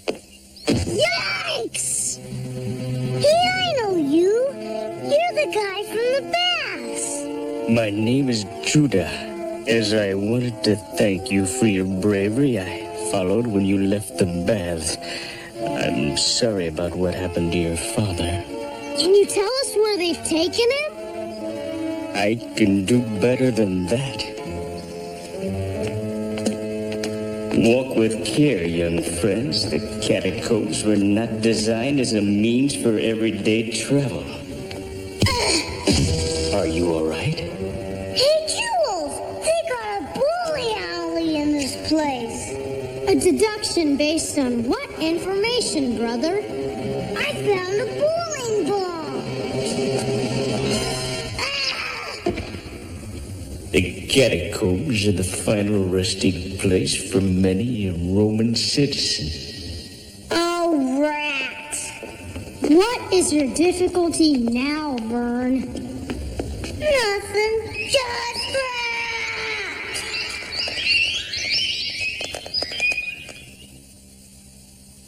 Well, on the bright side, at least I've got my health. Hiya, Pop. What are you in for? Ouch, on my couch, Boys, how in Herculaneum did you ever find me? Our new friend Judah brought us. We came to spring you.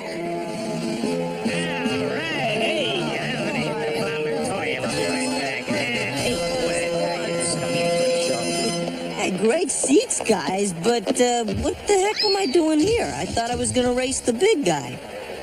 Bifficus has granted you permission to observe the opening act.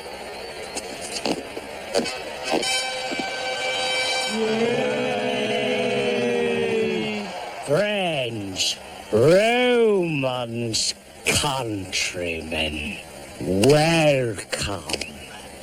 Let the games commence!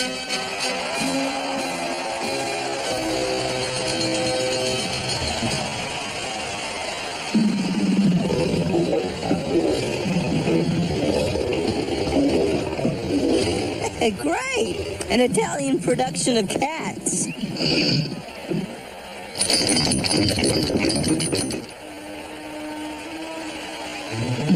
Doc? It's the Doc!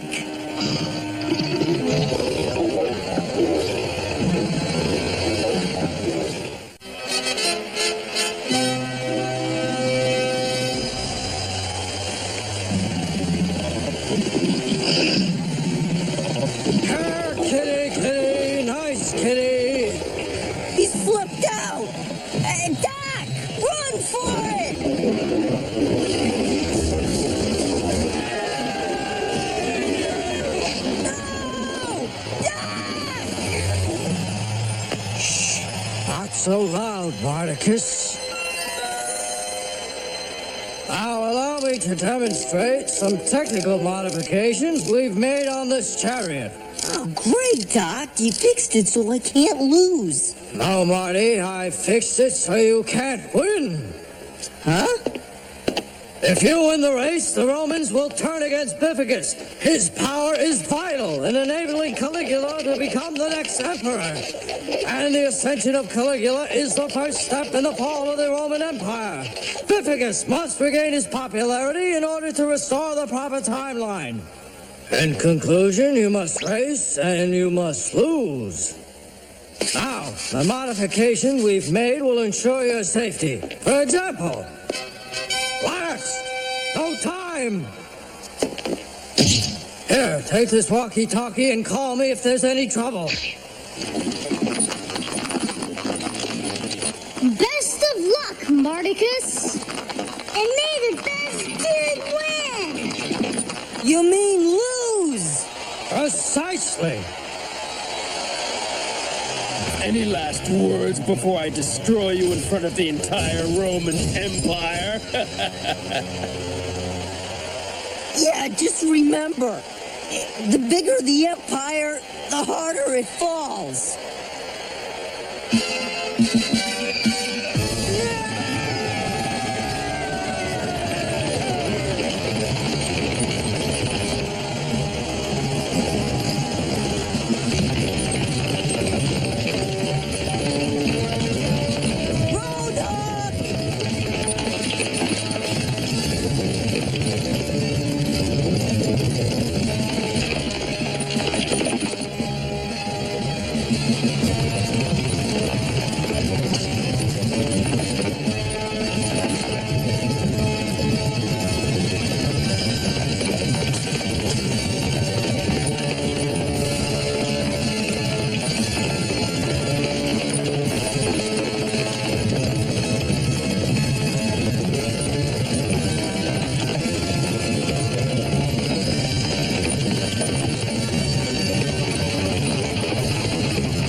Just pull it.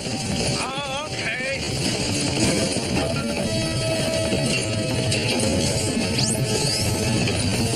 I got the model with the deluxe sports package.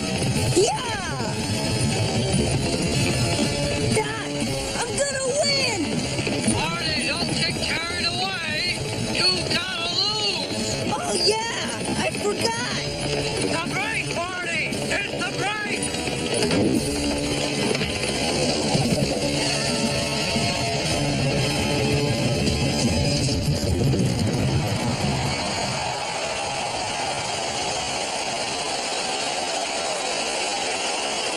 Bifficus and Tadane, you have raced well.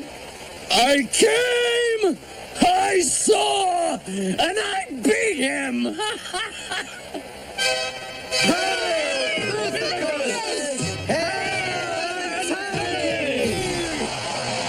Bifficus, the victory is yours. The loser's fate is in your hands. How say you? Imperial Majesty, Mardicus raced with honor and dignity as befits a Roman. Ah, thanks, big guy. So, let's throw him to the lions! Wait! I'm allergic to cat hair. Judah, how can I repay you for all your assistance? Mardicus's chariot would be a fine reward.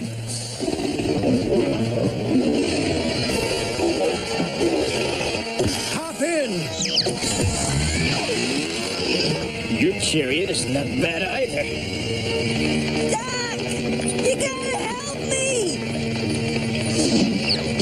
Mind if I take over? Be my guest. Hey, by the way, I never got the name. It is Judah. Judah Ben-Hur. Bye!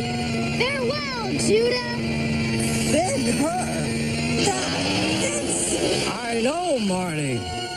I was correct after all, Your Majesty. He is Unus Pullus.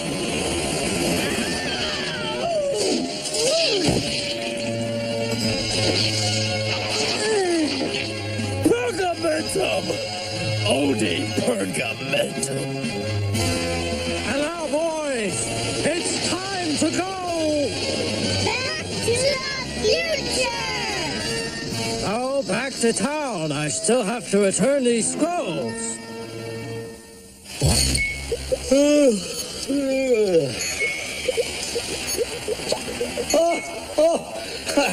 Greetings again! Nothing like a little nap after a big pasta lunch and traveling 2,000 years. Talk about your jet lag. I'll tell you one thing. If Marty had won that chariot race, it would have been a real drag. As a matter of fact, Marty lost the race due to drag. Or in other words,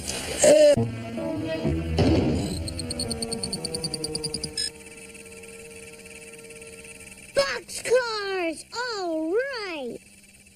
I'm baking your beans now, Mr. Wizard.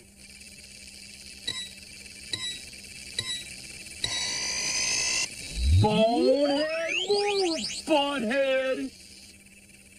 Bummer!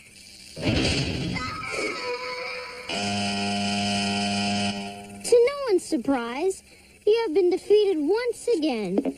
My calculations indicate that you, the loser, must now take out the garbage for the next 753 weeks. Rats, rats, still rats! How come you always win? Face it, Vern. You lack the basic intellectual skills one would naturally expect in a member of the Brown lineage. You show no aptitude for science whatsoever.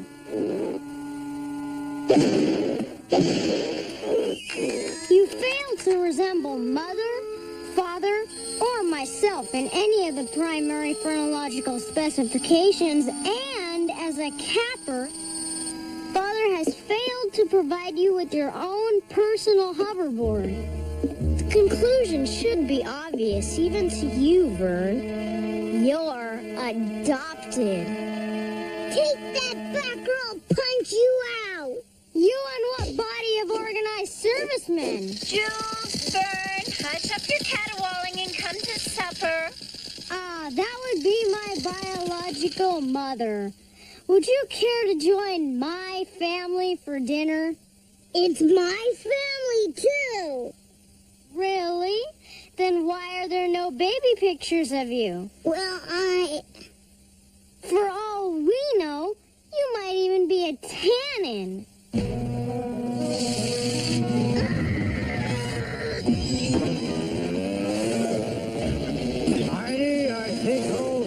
Isaac H. Newton himself would be proud. Just think, the touch of a button and one can photograph any person from any era of history.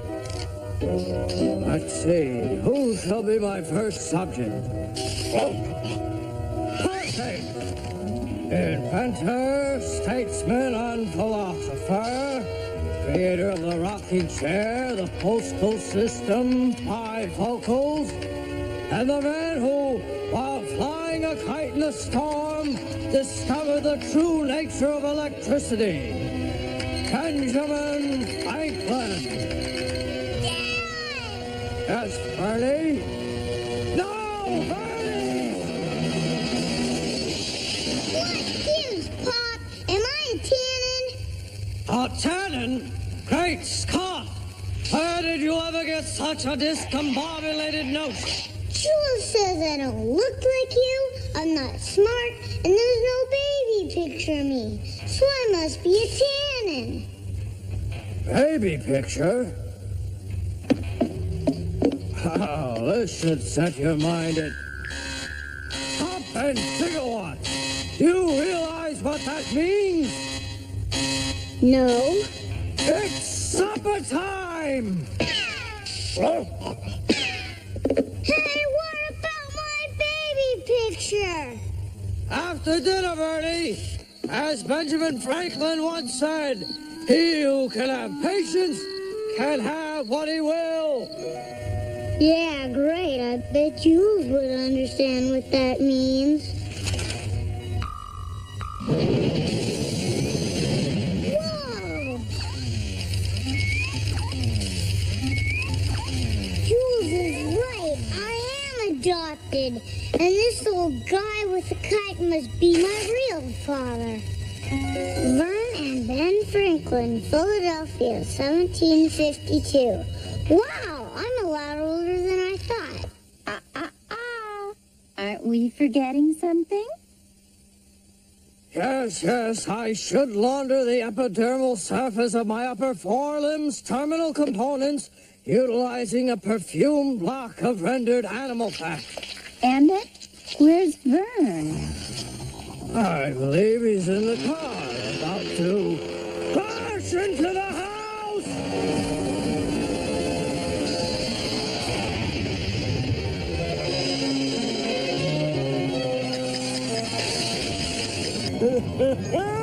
Oh, Sir Isaac Newton himself would be proud. This would teach those skeptics of the British Royal Society to laugh at me. And to think they proclaim this experiment dangerous.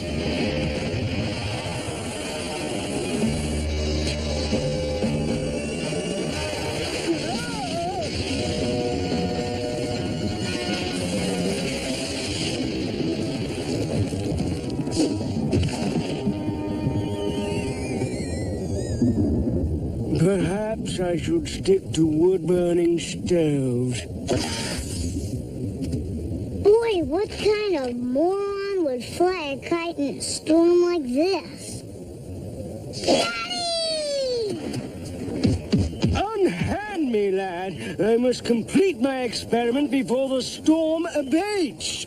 Dad, are you crazy? You've been electrocuted.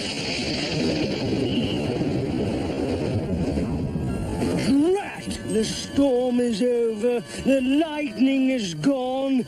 I missed my opportunity to finish my experiment, and lost time is never found again. This is all your fault. Sorry, Dad.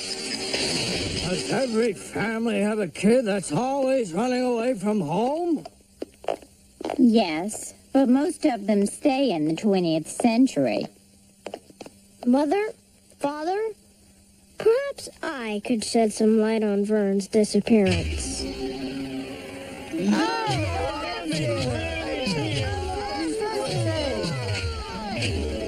And again, perhaps not.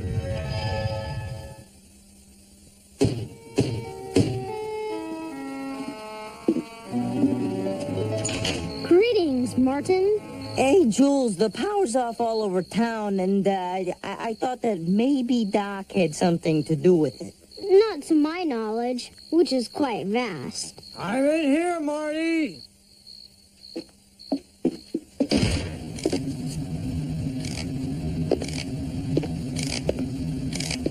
Just converting the household appliances to steam. Fire it up, Clara! A woman's work is never done.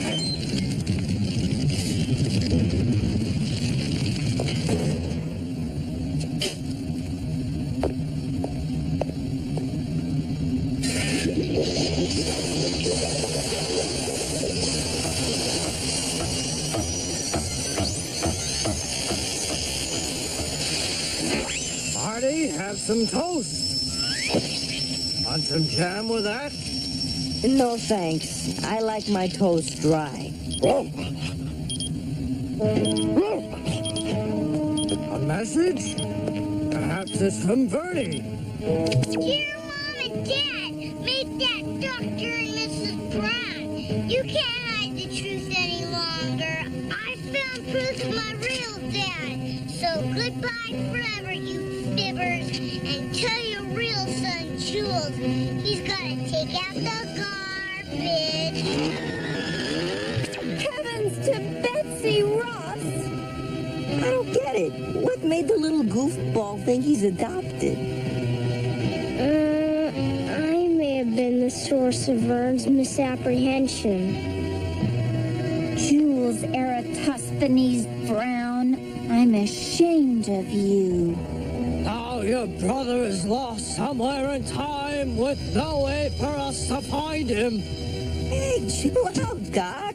Here's how you find the little squirt. Rewind the tape. Picture enlargement. Hey, check it out. Philadelphia, Pennsylvania, September 2nd, 1752.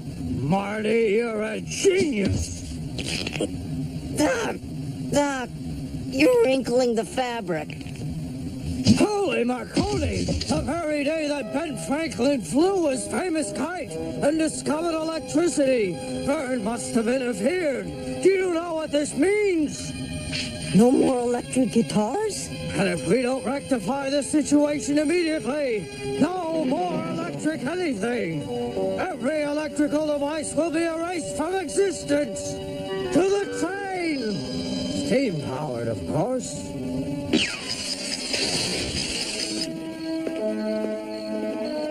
Hey, Dad, slow up. Young man, first you ruin my experiment, then you dog my steps all over Philly, pestering me with your insistence that I'm your father. Quit clowning, Dad. Look at this picture. Yes, a clever artist rendition, but I know my children. And thanks to my invention of the bifocals, I can clearly see that you are not one of them. Now go home.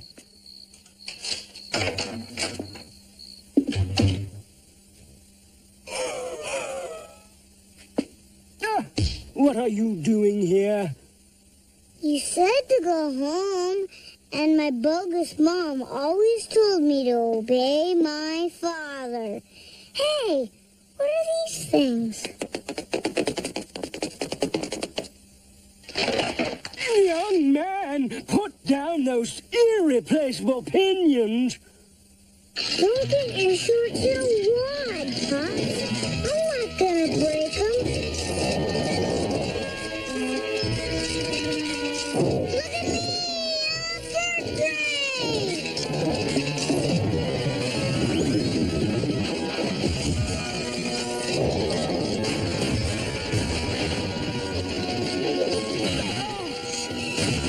See? I didn't break the wings. I used to say that fish and guests stink after 3 days. But in your case, let's make that 5 minutes. Don't be such an Ouchma Groucho.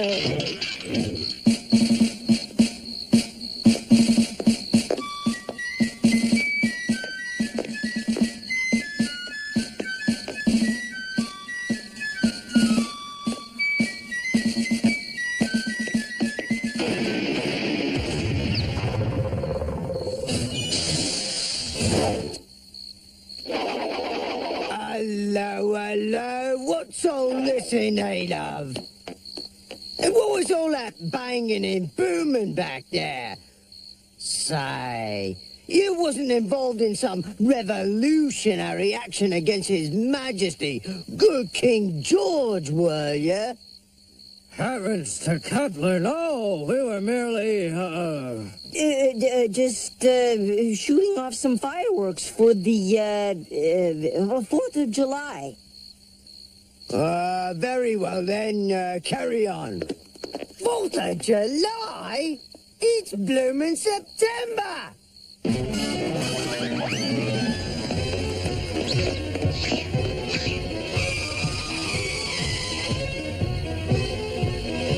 Halt, ye colonial conspirators! Hardy, you and Marty keep 'em busy while I fetch Fern. Oh, cheesesteaks. The barometer is rising, which means fair weather. At this rate, I shall never complete my experiment. Hey, Pops. How about a game of darts?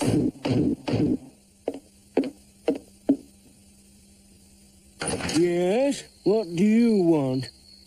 Mr. Franklin, sir, it's an honor to meet you. I'm searching for a young lad, 96 centimeters tall, wearing headgear fabricated from a synthetic carnivorous ring-tailed mammal. No way! It's a fake raccoon hat, and you're not taking me, Copper.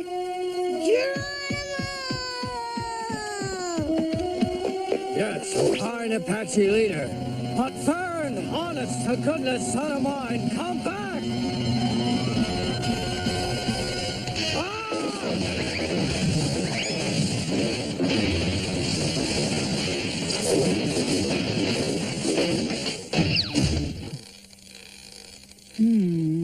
This gentle rocking motion is quite pleasing.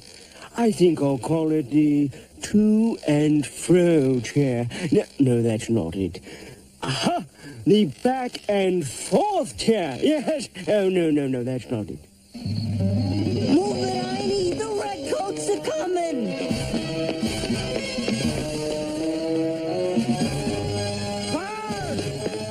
My name's Ben Jr. You can call me Benny, Jack. I'm your father, Vernie, not Ben Franklin. But I'm nothing like you.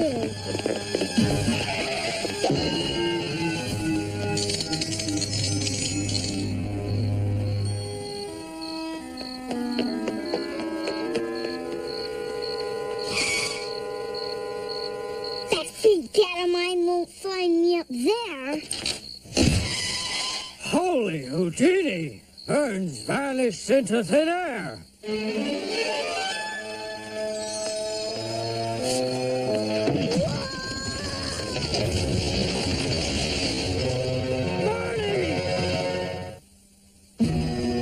Vern! Vern, where are you? Help me! My son fell from the top of Independence Hall. It's the old State House, not Independence Hall.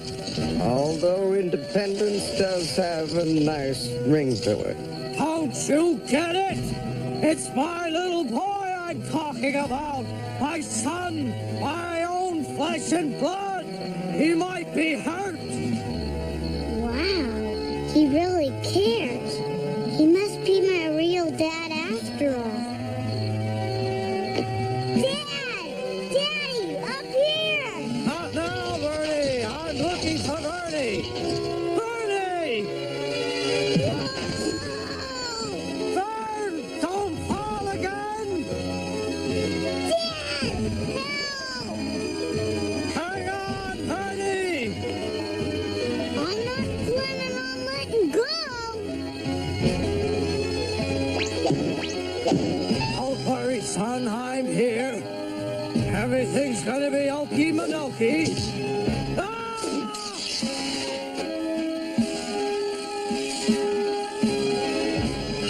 Immediate assistance requested! Sorry I got you into this, Dad, but I'm sure I'm glad you love me.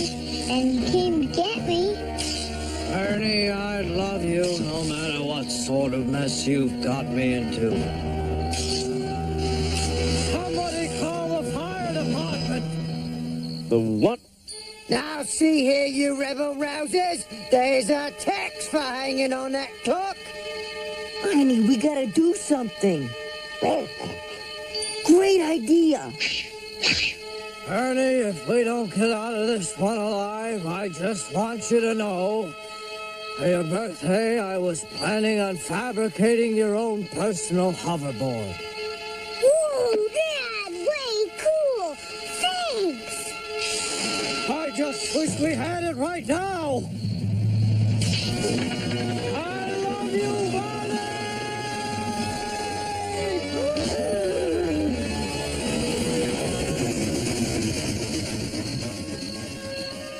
There's a tax on disappearing as well. I was never so happy to see a train arrive on time. Marty, I'd like to introduce you to my son, Vern Newton Brown. Welcome back, Squirt. Now, there's only one problem left to solve. We've got to make Ben Franklin do his kite experiment and discover the true nature of electricity. Dad, how are you going to pull that off? Ben's going to fly his kite in a lightning storm.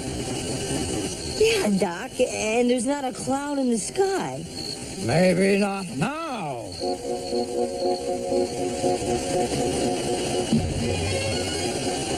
Keep stoking that furnace, Marty.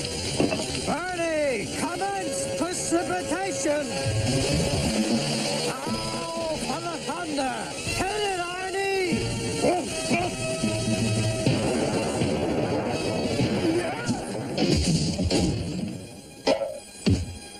A rock. Rock? That's it. I'll call it the rocking seat. Excellent. The storm is waxing. Now, where's my spare kite? Be ashamed to catch yourself idle, I always say.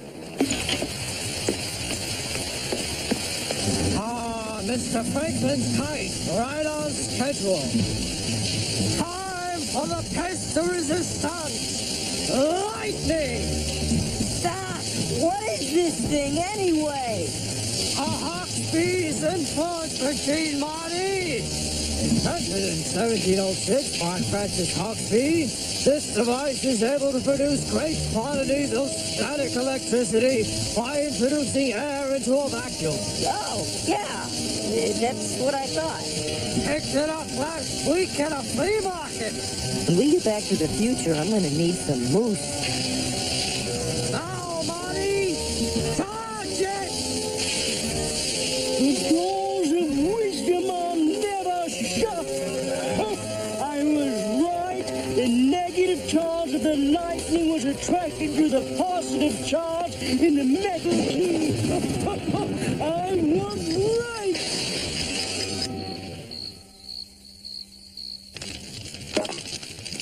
Mumsy, this is the penultimate chair left in the house.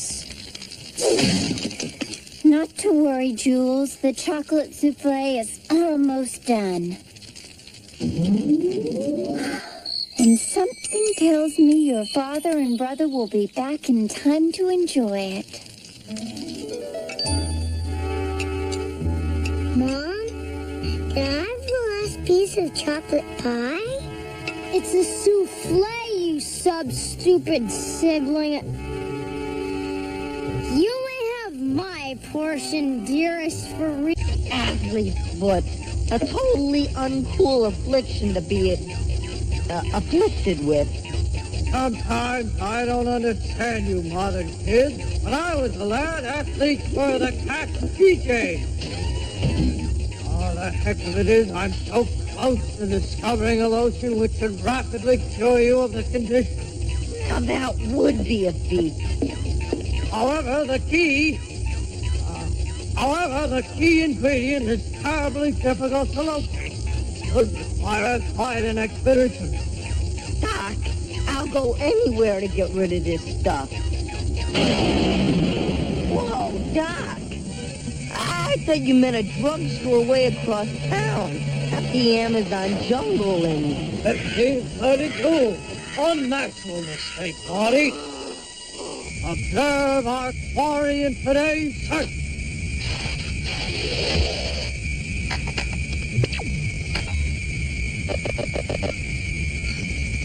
Yeah, look at that thing.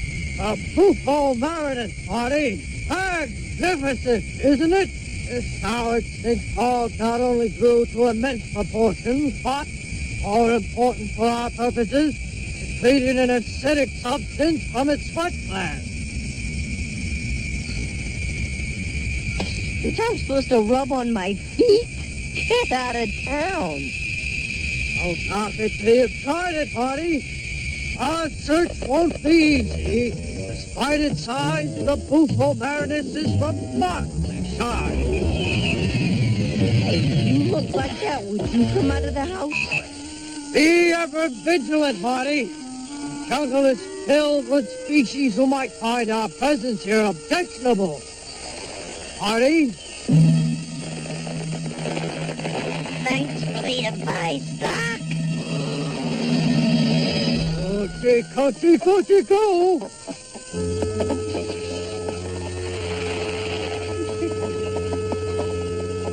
For goodness sake! I thought for sure I was Anaconda Sushi.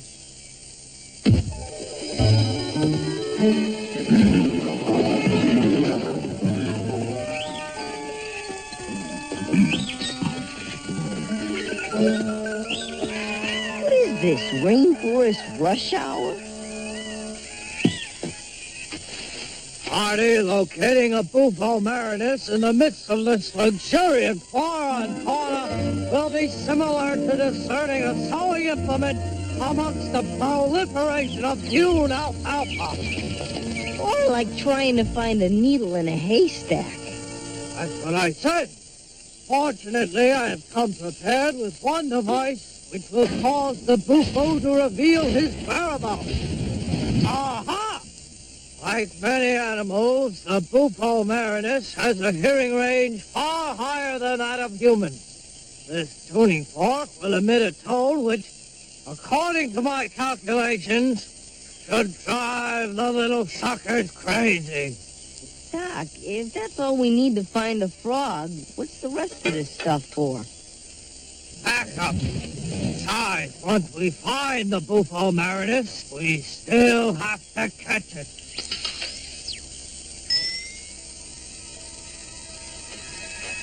Bummer. Must be broken. Patience, Marty. Oh, a froggy sock. Haven't seen this many amphibians since I hiked through Calaveras County with Mark Twain. There you go, Marty. Choose your target. Good shot. Proceed rapidly.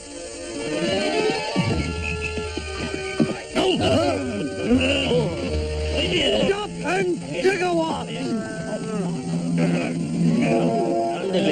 Nice catch, but I think we're over our limit. Marty, these are Spanish conquistadors, the most brutal invaders South America ever knew. They sacked, they pillaged, and we bailed.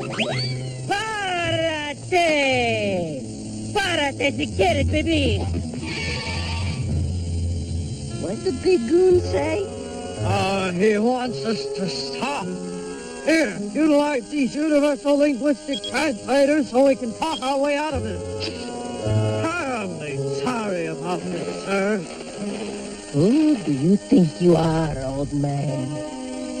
How dare you spring a trap on the fondo de la cane? Known to be ruler of this entire land. Bifondo? These tannins are like a bad fungus, always underfoot.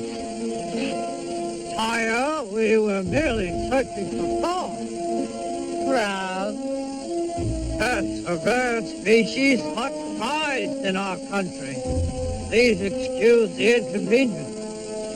You won't hear another peep out of us. You got that right.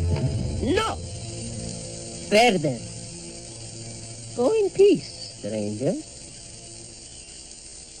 Thank you, sir. 1,000 pardons. Yeah, like pardon me for breathing. Let's hightail it out of here. Why did you let them go? Surely you don't believe their absurd tale of frog hunting? Of course not. Like us, they're searching for the legendary city of gold. And they shall lead us right to it.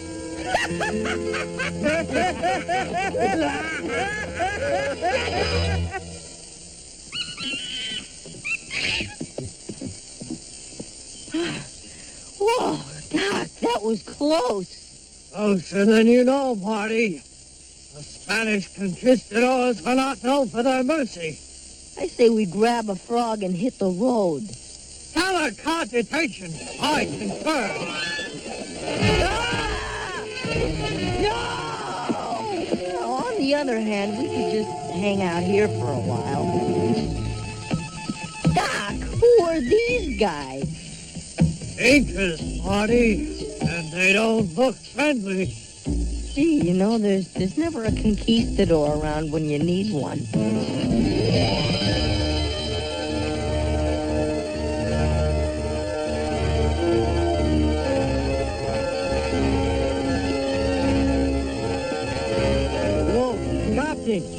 The odd one and your aunt have been captured by natives.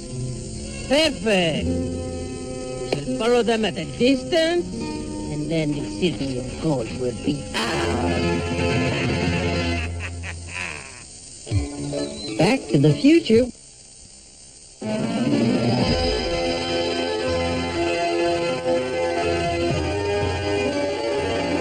Easter high, Marty.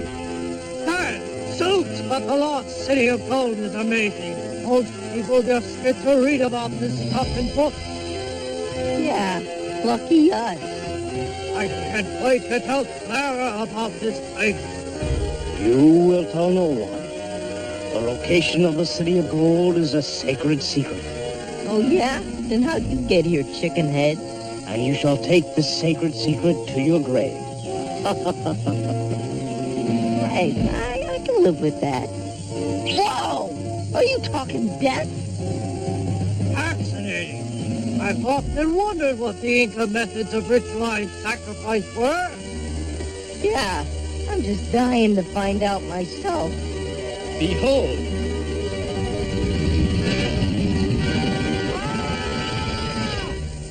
What's the big deal, Doc? It's just a bunch of frogs. Don't you see, Marty?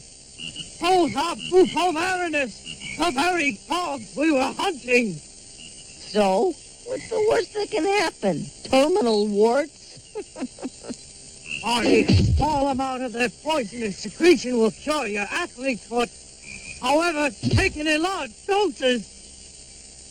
What, Doc? What? Remember what happened to the Wicked Witch at the end of The Wizard of Oz? Oh, yeah. We won't be quite so lucky! What a world! Shall we attack now, mi Capitan? Yes. We shall surprise them during their pagan ceremony.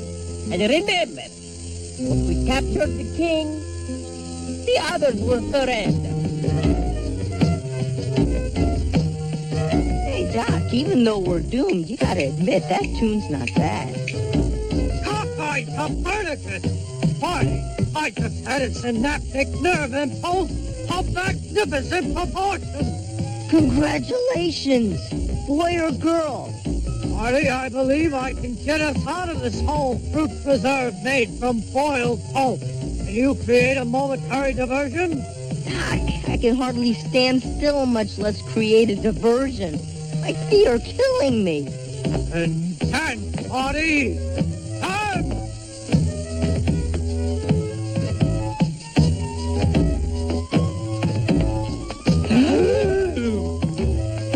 Hey, fellas, pick up the beat! Let's rock and roll!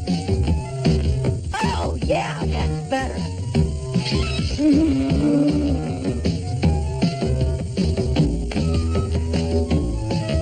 I sit in and play a few licks.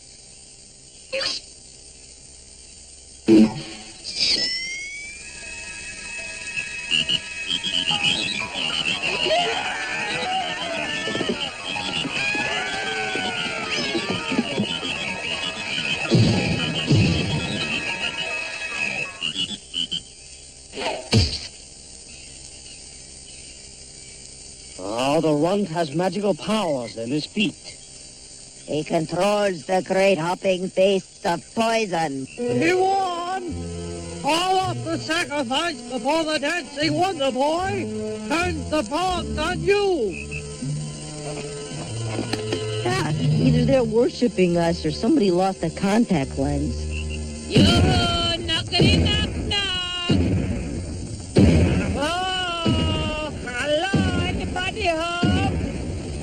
Holy Clovine! It's Rapondo de la Therese! Oh, not that conquistador. He must have followed us here. Oh, this is catastrophic. The Spaniards will use their powerful fire sticks to conquer our city and steal our gold. Not if I can help it, your chieftain. Do you have any more of these frogs? That's mean! For Allah!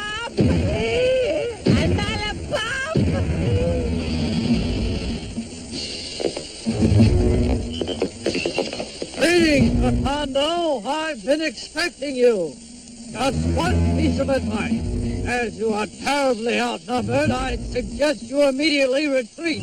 Outnumbered? I got some advice for you. Drop dead, butthead! I warn you.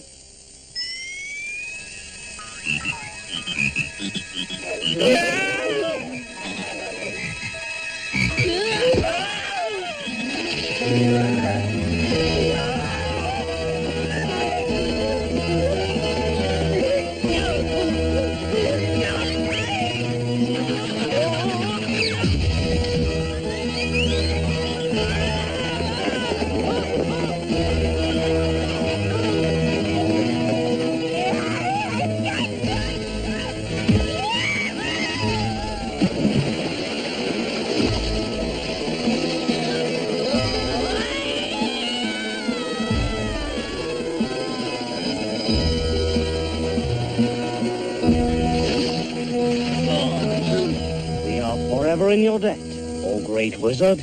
Call me Doc. And thank you, Dancers with Frogs. And call me Marty. Hey, do you mind if we take a few of these buffos back home with us? Be my guest. But please, tell no one else of our city of gold. No sweat, King. Our lips are sealed for, at least 400 years. But, oh great Doc, is there no way that you can keep the foreign invaders from returning? There may be one way.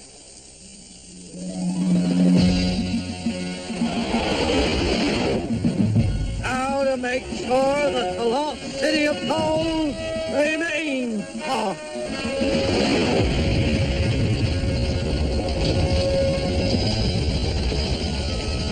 Anybody got a rope?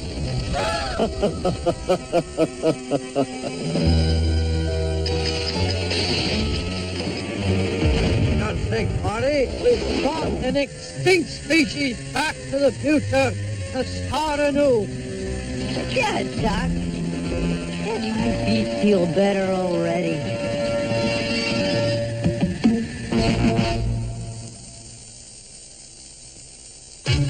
Back to the Future.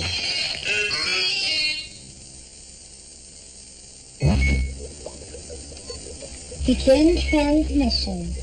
Doc Brown here. As you can see, I'm visible once again. Unfortunately, so are my warts. Let's talk about something invisible.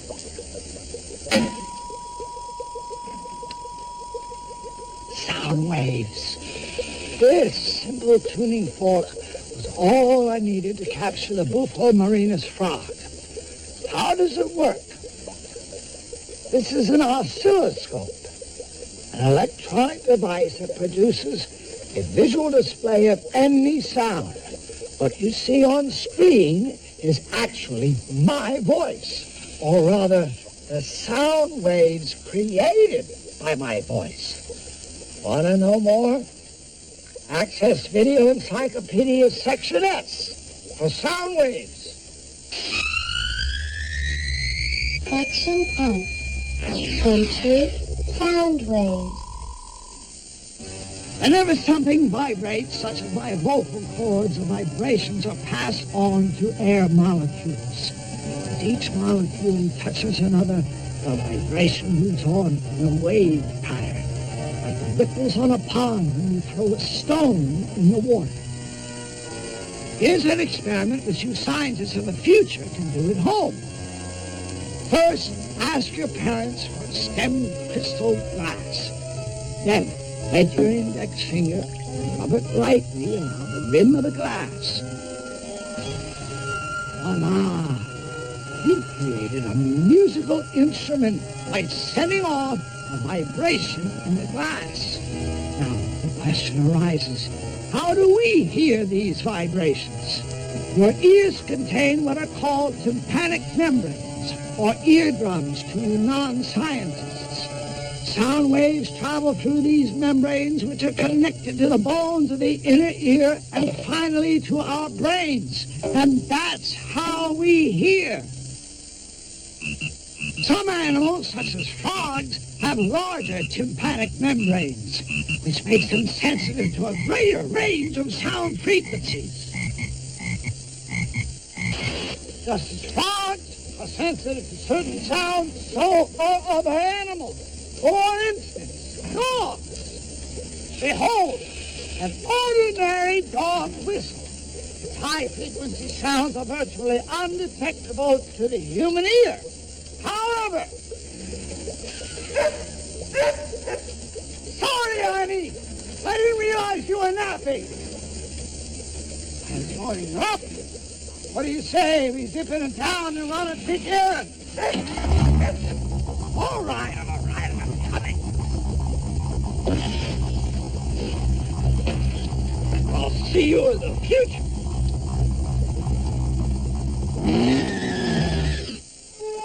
I tell you, Arnie, the gas mileage in this car is terrible. Once again, we're delayed en route to my favorite spot in town. The location in question is nothing short of magical, wonderful, and splendid. And it closes in 7 minutes. Get in.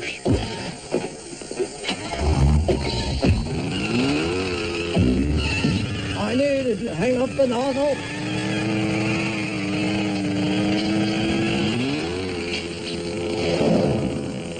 We're going to a place for fantasy and reality, collide like excited neutrons. And here we are! Oh, you won't come in? 5 minutes, I promise.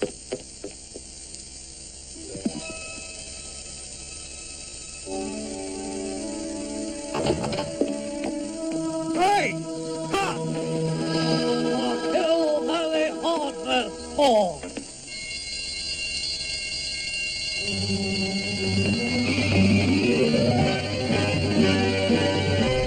Sydney, where's the getaway car?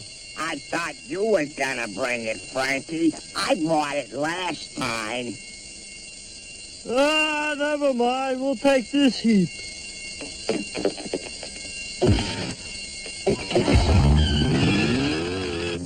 How many grams do we get, Frankie, huh? 1790, Sydney. Yeah.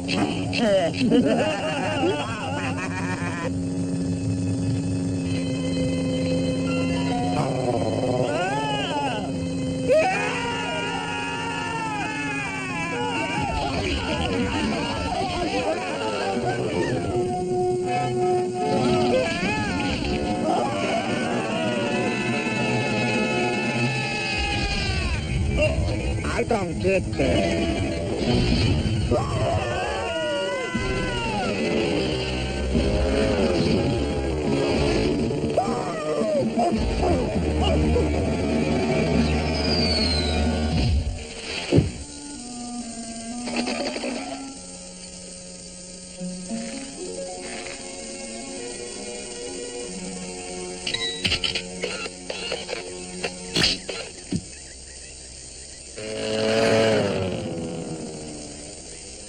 I can't believe what I'm seeing. I know. This windshield's a mess. Let's see. Where's the wiper?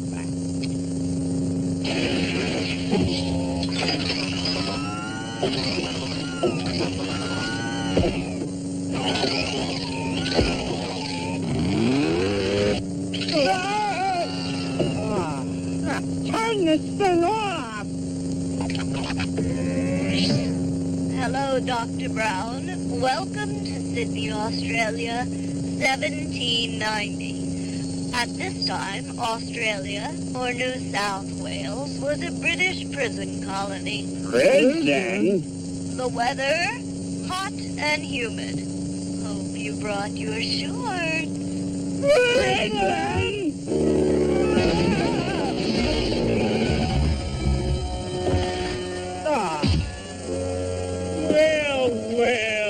Well, what have we here?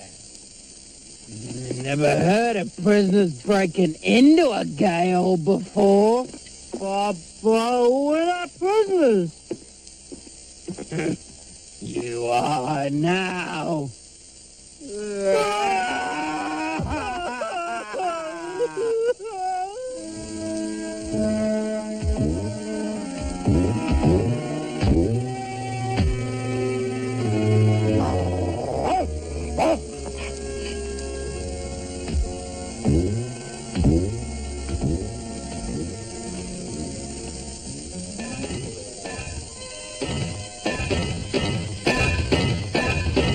Tell me this is some sort of terrible nightmare. What'd you do that for? Sorry, Frankie. It slipped. Hey, you slackers. Back to work. Sydney, if we ever get out of here alive, I'm giving up crime and going back to chef school. And I'll enter the fast-paced world of computer repair technology as seen advertised on late-night television. Hey, it's the mutt! He's busted out of here! Ow! Run, Forrest! Come back here, you. 2, 3, 4. Shut the door, Mabel. Poochie, take us with you, please! You can even take us back to jail. Just make it a 20th century one.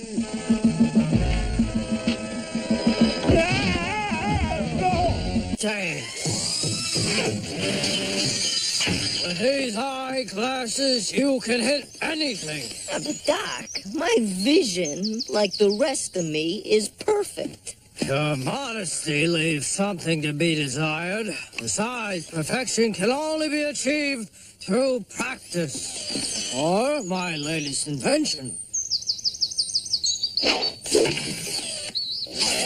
Doc, you smacked that a mile. Hardly. The rate of ascent, factoring in wind resistance, places the distance at 237.5 meters. I've connected a metal body framework to a pair of laser tracking eyeglasses. Smoke it in here, Bernie. Okay, Pop.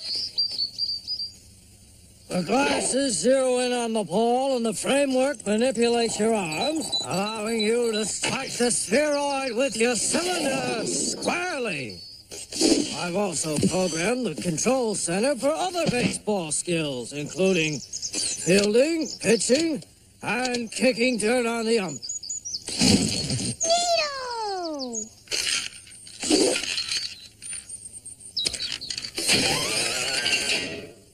Whoa, Doc, this is is my ticket to the major leagues. Marty, this device is for practice only, to help your body learn the precise movements needed for accurate play. Use it wisely. Emmett, your eggs in baseball are getting cold. Coming, sweetie Pie Squared. I guess someone else will have to be the first Major League McFly. I seem to recall someone else was. Ah, here it is. Pee-wee McFly, one of your predecessors. Pee-wee? Your fifth cousin, 3 times removed. Pee-wee McFly, pitcher for the Boston Bean Eaters. Retired from baseball after striking out in crucial third playoff game, September 2nd, 1897, and costing his team the National League pennant. What a wimp. Gee, too bad Pee-wee didn't have Pop's invention to help him out. I'll get the keys from Doc.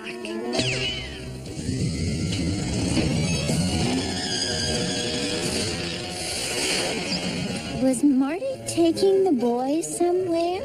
Yes, something about helping a cousin make a big hit at work.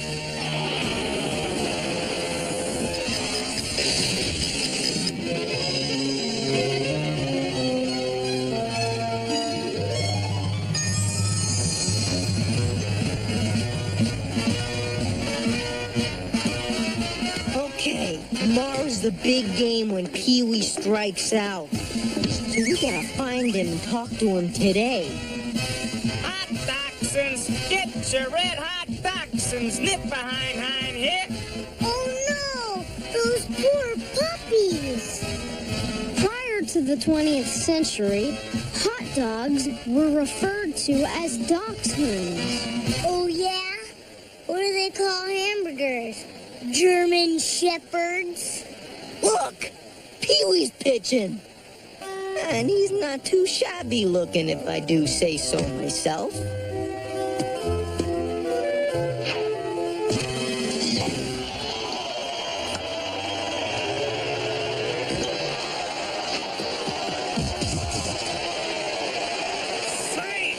We can't torpedo that guy in the gut. Can he?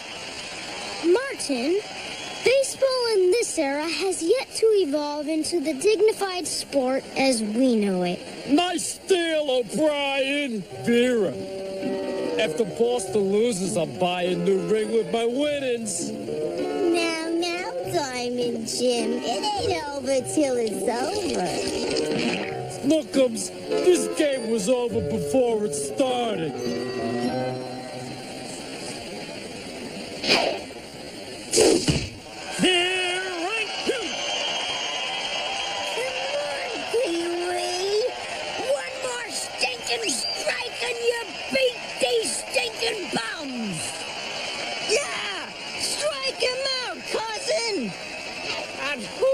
Be calling me cousin.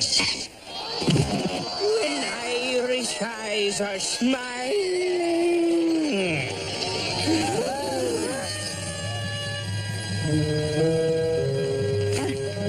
Gee, look at that.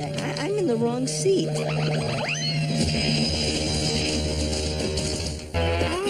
Wee little people be dancing around me noggin.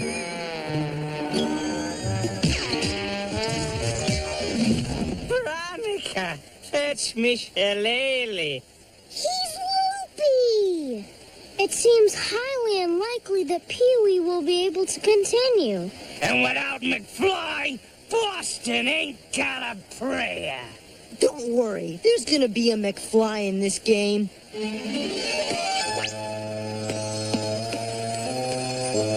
Come on, Seeley. We got a game to play. Pee-wee, you gotta stay out there. All me other pitchers got bum wings.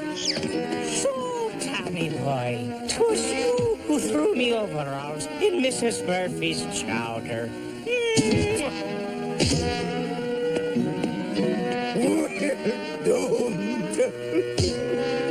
Let's play ball. Pee-wee? I feel like a new man. Faith in Begorra, but I do. Looky! It's Marty! Hush, brother, or you'll spoil the charade. Pee-wee, you're not Daffy no more. But what's with them cheaters? There'll be no free passes when the pitcher wears glasses?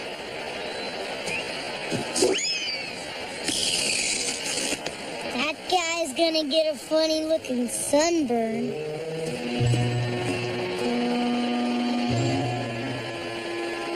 Man on second, 2 outs, 2 strikes, game on the line. Batter looks like that dude from the movies. The one who stomped all over Tokyo.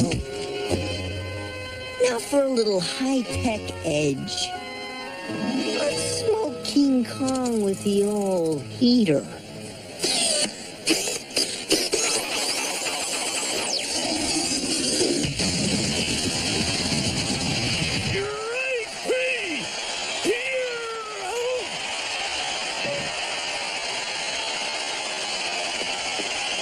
Did I miss anything? I was robbed! These fans are out of control.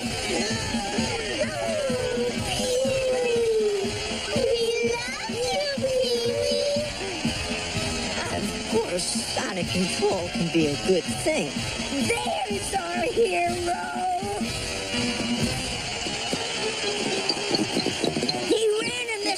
Locker room. Oh, me noodle is spinning. You won the game, Pee-wee. I did? Mother McCree. Jimmy, I thought you said the game was in the bag. I'm gonna make that McFly like a tree and yank up his roots. Applegated. Today we're winners. Our team did fight to victory. Tonight it's big steak dinners. Thanks, Pee-wee. I'll tell you nothing but strikes he did throw. His arm don't even got gray. After we win tomorrow, we'll be champions.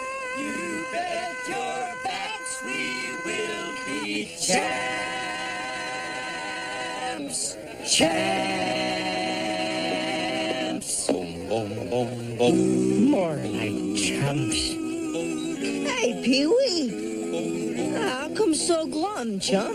Sure, me life is over. Hey, if you're worried about tomorrow's game, I've got a thingamajig here that'll make you a winner. You don't understand, lad. There's a certain gentleman who's already mad at me for winning today.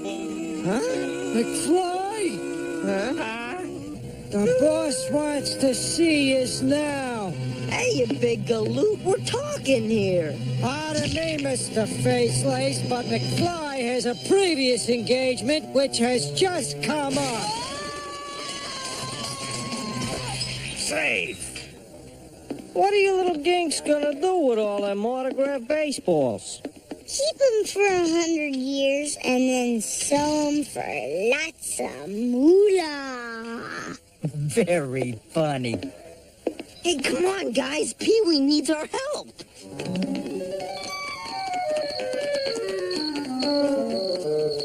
Not another cannon. And Pee-wee, too. Let's get closer so we can hear. McFly, I understood that you and me had an understanding. And this is how I understood it. You let Baltimore win, and I don't rearrange your face. Right you are, Mr. Tannen. I just wasn't myself this afternoon. I'd hate for you to retire from baseball so young on account of being turned into sawdust. Hey, Joe, telephone. How about a shoe shine, mister? Yeah. Here for a manicure, sir? Sure, honey. Now listen, Pee-wee. I I got a lot of dough riding on this series. Hey, bud, pull in your ears. This conversation is private and confidential. So how's about it, Pee-wee? Do you fix the game tomorrow?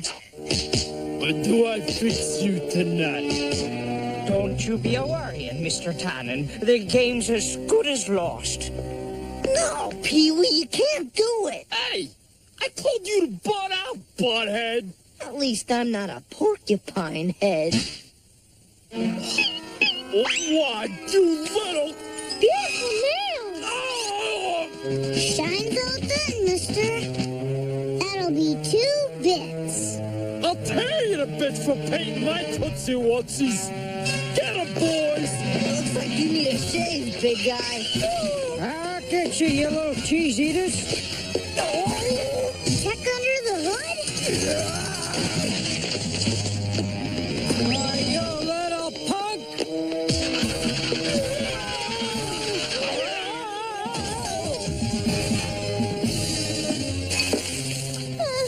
Here we go now, Diamond Jim.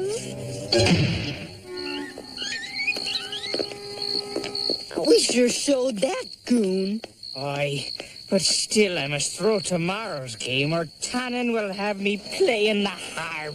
Now get out of town.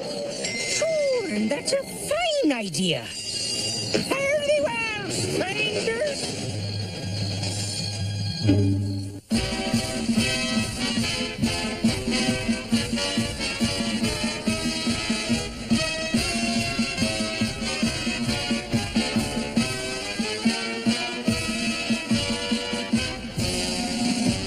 Where's McFly? Here I be, Mr. Seeley, sir. Ready and willing to beat the Irish stew out of those Baltimore bums. Yeah, that's swell, Pee-wee. Now get out there and pitch. You got it. I got it. I just gave it to you. Hey, McFly! Yikes. Don't forget our little arrangement. No, sir, Mr. Tannen, sir. Oh. And buy some mouthwash, you big jerk.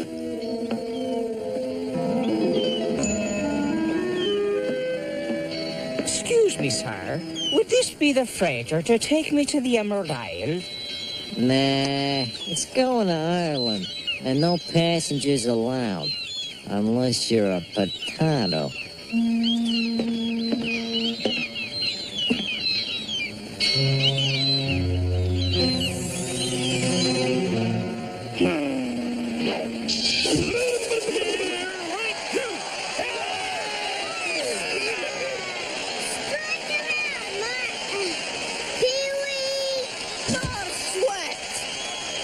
Let's see here. Sine wave.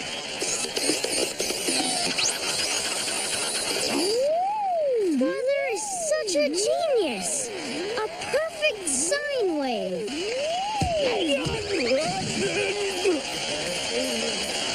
How much did you say you paid him to lose the game? McFly! I'm going to rise you!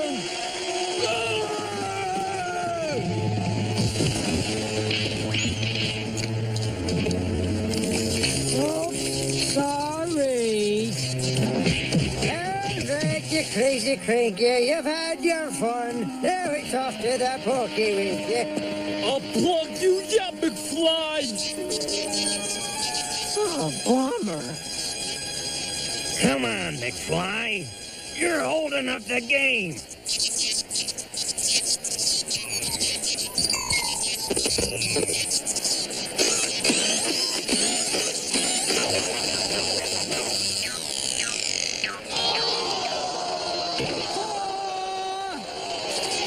I got it, but I don't want it.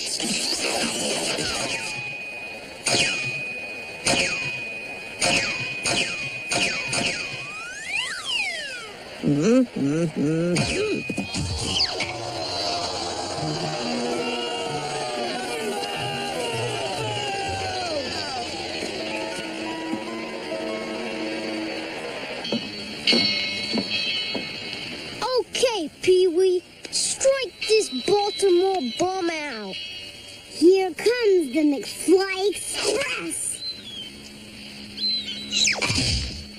Hey, you little punks. Watch it. Yeah, sorry, mister. We was pretending we was the bee eaters, whipping the feathers off them stinking Orioles. They're dreaming, kid. Everybody knows Diamond Jim Tannen paid Pee Wee McFly to lose that game. Not Pee-wee. Say it ain't so, mister. Don't you be a worrying, laddie. It ain't so. And now, I've a ball game to be giving myself to. Ain't you Pee Wee McFly of baseball fame? That I am. Say, mate, I trouble you to deliver me to the ballpark. Come on, McFly. Turn around here and play ball. Right one. Is it too late to start rooting for Baltimore? Go Orioles! Faster, laddie, faster. Watch out for them at home.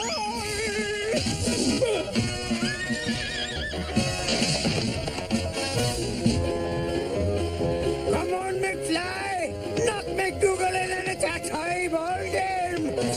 Man, I gotta change my prescription. Peanuts!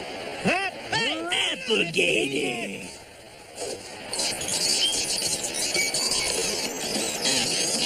Whoa! Right two! Strike two! I made peanut butter out of that ball. Sweet Mrs. O'Leary's cow. Lemonade, Pee-wee's favorite. What I tell ya?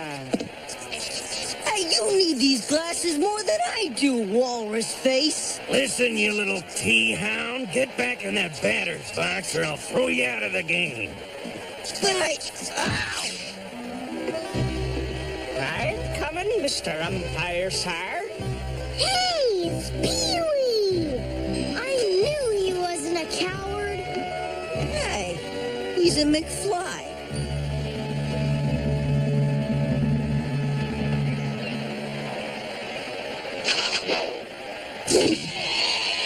It's a homer!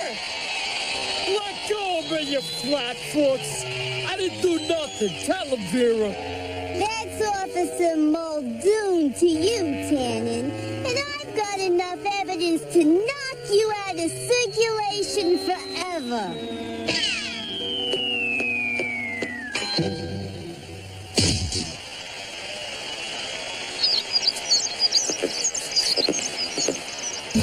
Way to smack that tater, Pee-wee. What made you change your mind? Now, wouldn't it be a crying shame for all the little tots in town to be thinking Pee-wee's a cheater?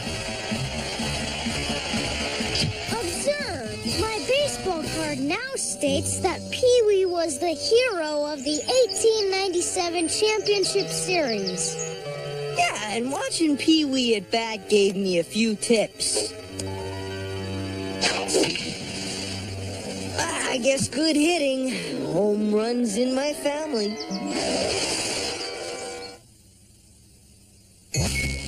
Begin transmission, Dr. Brown. Doc Brown again! I have successfully collected all the necessary scientific paraphernalia to explore the physics of America's favorite pastime, baseball.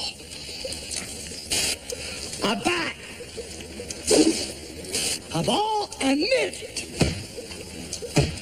snacks for the seventh inning stretch, and to help me through the more practical aspects of my discussion, one of the great players of the game, Brett Butler, center fielder for the Los Angeles Dodgers. Thanks, Doc. It's great to be here. Oh, let's talk about physics.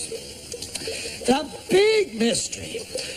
Does a curveball really curve, or is it an optical illusion? This question has confounded science. Doc. It's no illusion, Doc. You see, standing at the plate, one of the first things you look for is if the ball has spin on it. And with a curveball, one side of the ball is spinning into the oncoming airstream while the other side is spinning away from it. That's just what I was going to say. Because... Doc, the air exerts less pressure on one side than the other. Oh, Emmett, there it is. The Sea of Tranquility. Magnificent, isn't it? Do you remember the first time we saw it together? Like it was yesterday. Although it was almost 106 years ago. Ooh, it's getting chilly, honey. Let's go in.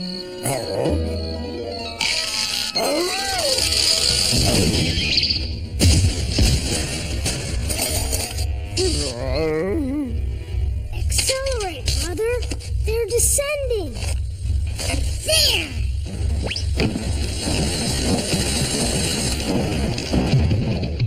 Now, where on earth did Jules and Vern get to, I wonder? Surprise! Happy anniversary! Boys, you shouldn't have. Oh, I've said it before and I'll say it again. You kids are the feline's nocturnal clothing. Wait until you see your presents. Me first! Ta-da! Oh, Vernon, this is lovely. Yes, quite agreeable to the eye. I especially like that big blue rain cloud in the sky. I told you they think I did it on purpose. And now for my gift. Clara, Emmett, I have the distinct honor of presenting the J.E.B. Cross-Time Headliner. Knowing, of course, of your interest in history, I have equipped this teletype machine with one of Father's old flux capacitors. Big deal. Hush, sibling. Par exemple. 200 years ago today, December 15th, 1791. Congress ratifies Bill of Rights. Simply brilliant, Jules. I'm very impressed. So what? Anybody can go to the Hill Valley Humor Hut and get a joke newspaper with a phony headline. From the past, of course. But what about the future? December 15th, 2091. 100 years into the future, to be precise. McFly Space Cruises launches first passenger solar sail ship to Mars. McFly Space Cruises? Vice Principal Strickland always did say the McFlys just took up space. Oh, Emmett. Wouldn't a space cruise to Mars be the perfect second honeymoon? Voila! 2 tickets to Mars. But Jules, how did you ever manage it? Flux capacitor plus fax machine plus father's credit card equals tickets. Sweetheart, this is just the best anniversary present ever. Yeah, I'll say. Vernon, your present was also very special. Besides, son, it's the thought that counts. Mother, Father, you'd best be on your way. Your flight leaves in 100 years. Boys, no simian business while we're gone. We'll set the time control so that we return in 2 minutes. That soon? I hope we didn't overpack. Fasten your seatbelt. It's going to be a bumpy ride. Have a wonderful excursion.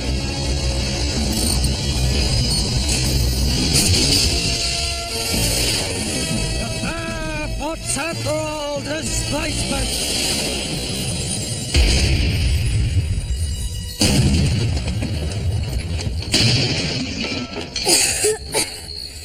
Fern, even though you're upset that my gift was superior to yours, you shouldn't detonate stink bombs in the lab.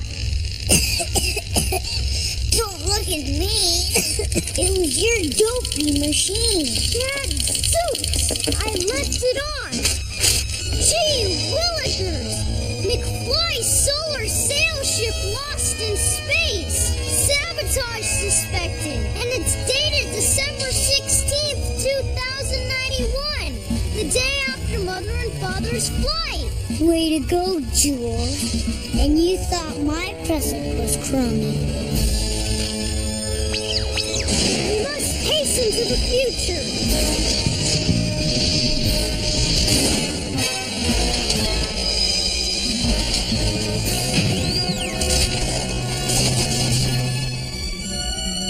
We failed to prevent our parents from boarding that ill-fated spacecraft. Yeah. Happy anniversary, Mom and Dad. You're history.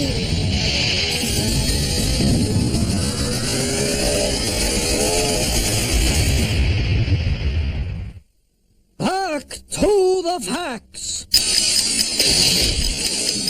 Ancient Greek astronomers believed that the Earth was the center of the universe.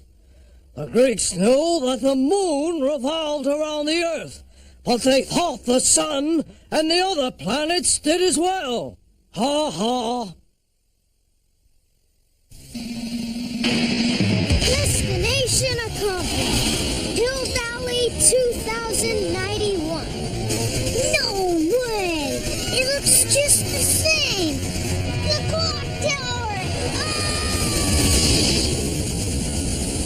Talk about your brain warps. I knew it all along, sibling. Now to locate the McFly Space Center. McFly Space Center? Certainly.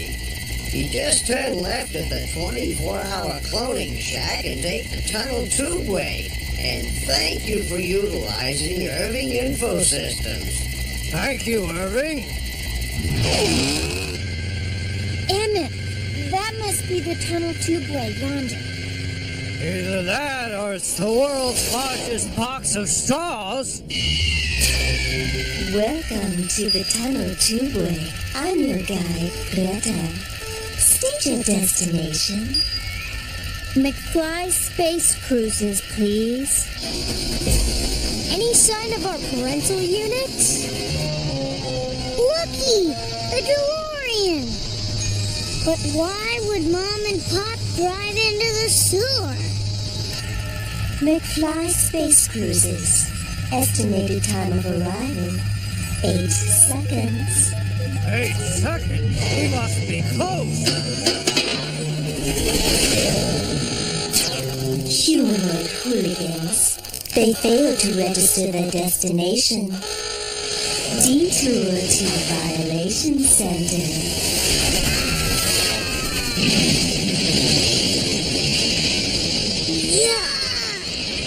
You and your stupid anniversary presents.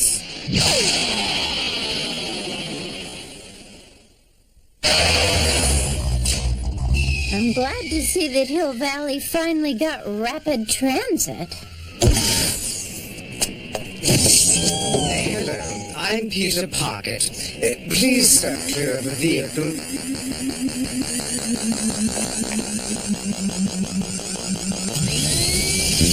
Your luggage has been microstowed on board. Enjoy your trip, and thank you so much for utilizing Peter Pocket. Nothing like the personal touch. Regard, brother.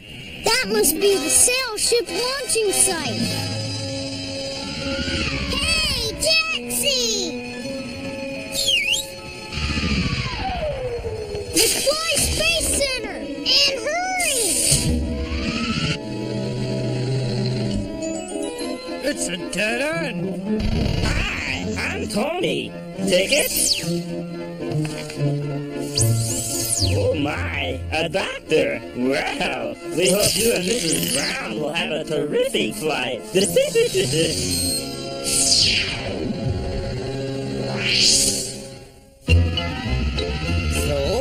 are you boys out of towners?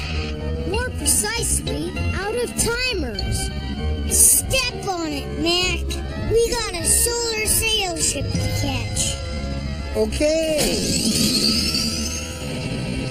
MSC Martin ready for takeoff. All passengers please report to boarding ramp. All carry-on luggage should be micro-stored in your pocket. Imagine that. 100 years in the future, and they still don't give you enough leg room in coach. This is Captain Margaret McFly. Please prepare for takeoff and remember no smoking, please. No smoking, of course. The mixture of an open flame and pressurized oxygen could be quite explosive. No, it's just bad for your health. How's it going out there, Ziff? Have you completed your routine maintenance check? Yes, ma'am. Captain McFly, ma'am, I'm all finished. And so are you. Danger. Sail support code missing.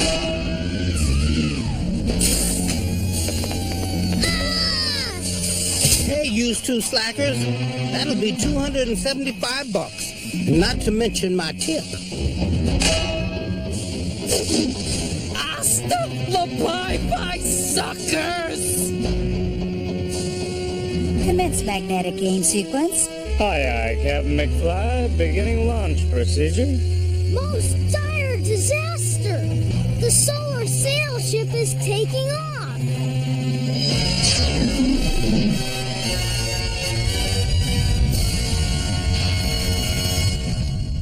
Mister, all I got's 2 bits! 1983 Washington headquarters. Ah, baby, I'm rich.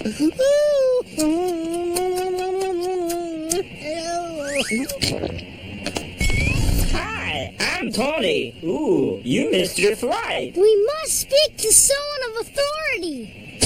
Our mom and dad are gonna be lost in space. An unlikely scenario, but not a bad television program.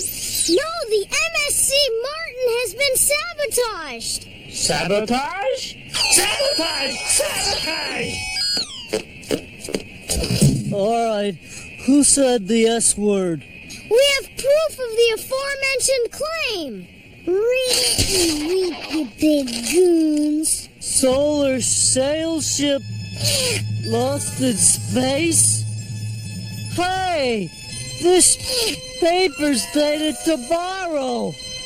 It's a gag. They sell these things at the Hill Valley Humor Hut. That's where my kid bought that fake vomit. It's no joke! If our family gets out of this one alive, remind me to take up art. Hey, look! Those kids are getting inside. Welcome, Mrs. Phillips, and the 5th grade students of Dan Quayle Elementary School. I'm Billy Spaceboy, your guide for today's tour through the McFly Museum of Aeronautics. The perfect vehicle for our covert entrance into the Space Center. Let us mingle. Now remember, boys and girls, if you refrain from throwing plutonium spitwads, you'll each receive a free pair of Billy Spaceboy Jr. cadet wings. Oh, Emmett, this cruise is so romantic. Just you and me alone together with the stars. All that's missing is some soft music.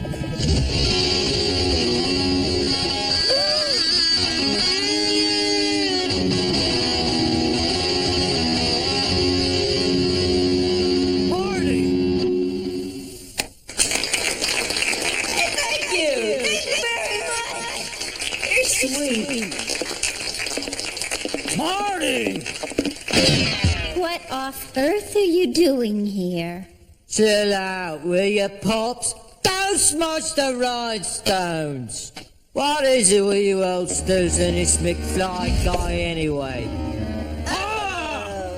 Oh, sorry I ever started doing this act. Isn't Jimmy wonderful? The best Marty McFly impersonator in the entire Tri-Planet area.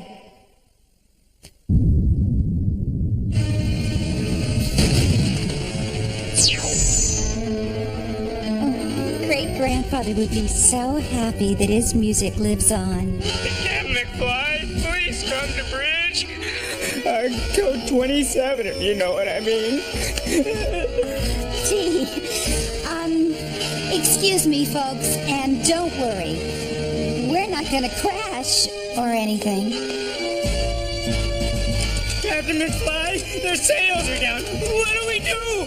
If we can't regain control, we'll drift to the outer edge of the solar system.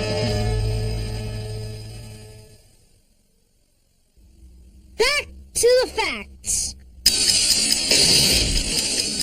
Unlike our planet Earth, the planet Mars actually has 2 moons. However, if Vern and I do not make haste, Mother and Father might not live to see them. Stop talking, skunkhead, and hurry!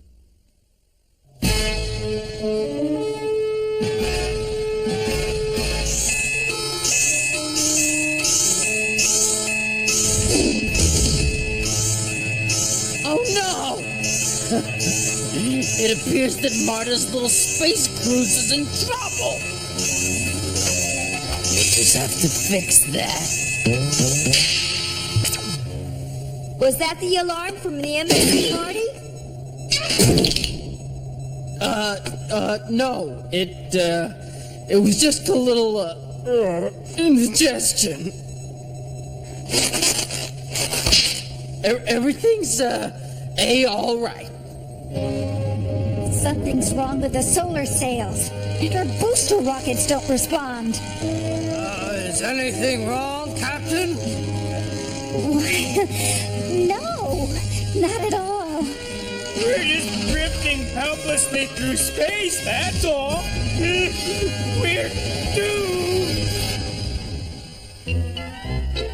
Looky, boys and girls, it's the MSC Jennifer, the very first passenger solar sail ship. The solar sail acts as a mirror, reflecting sunlight, which propels the craft through space. And it still works. Brother, perhaps someone in mission control can aid our cause. Remember, boys and girls, if you need to use the facilities, let Billy Space Boy know immediately. We wouldn't want any short circuits, would we? Now, people, everything is under control. Sure, and I'm Billy Space Boy. We're doomed! Captain McFly, how's about I sing a song and calm everybody down? Good idea, Jimmy.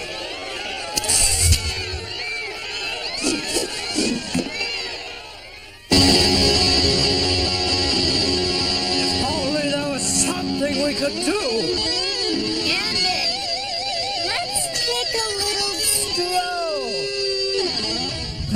I didn't realize you meant in space! This is gonna be a mite harder than fixing a water pump on the farm. Sorry, Bab. I don't know how they got by us. I'll have a word with Tony the ticket taker. Why do you persist in denying that the spacecraft is in danger? For one thing, children, if there were a problem, the emergency alarm would sound. Right, Mr. Tannen? Yeah, right, honey. Ma'am. Tannen? I would wager standard American currency to circular baked goods that he is the very one who sabotaged the Martin. Hey, Squirt! Don't be pointing your grimy little fingers at me! And there's your evidence! Sabotage Weekly! Okay, I did it! The McFlys have been kicking tannins around for centuries, and now we have the ultimate revenge. It's just too bad Grandpa Griff's not here to see it. Stand back! It's time for me to make like a banana and skedaddle!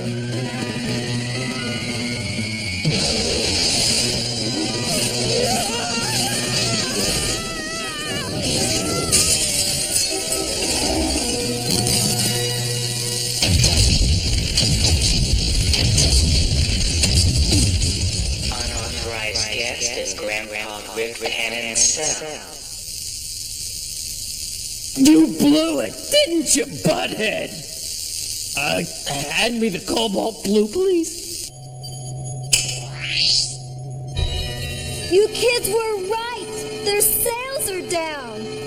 I'm afraid there's nothing we can do. I'm sorry, boys. Not to worry, sibling. I am formulating a brilliant concept.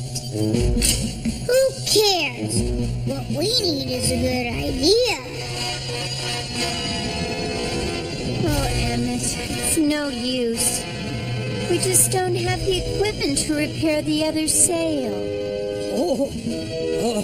In that case, can I have my clothes back?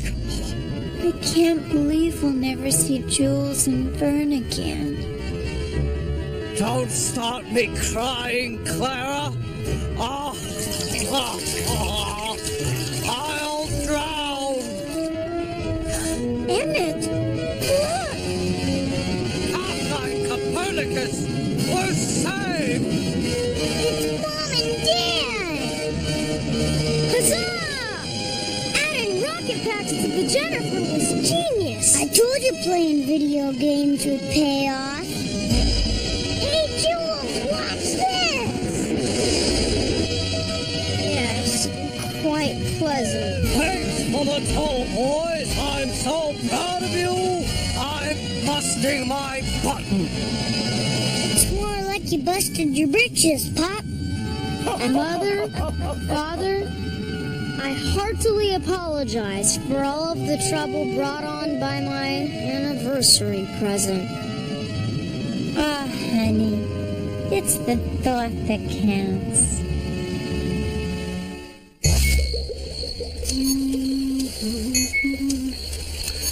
What's the best thing about being in outer space? You never need to vacuum. That's because space is a vacuum. There's no air, which explains why Claire and I wore spacesuits when we went outside the... Jinx! Look out! Goodness sakes, Vern. Quite a harvest of prunes, Clara. They're plums. It's just so dad-blamed hot out there. Matched only by the temperature under your collar. And look at that mess you've made on that ceiling. Just the grease from my magneto sandals. I'll clean up directly after installing this ozone-friendly freon-free cooling unit. I'm afraid it's already too late for my science project. The egg in my which came first experiment is now hard-boiled.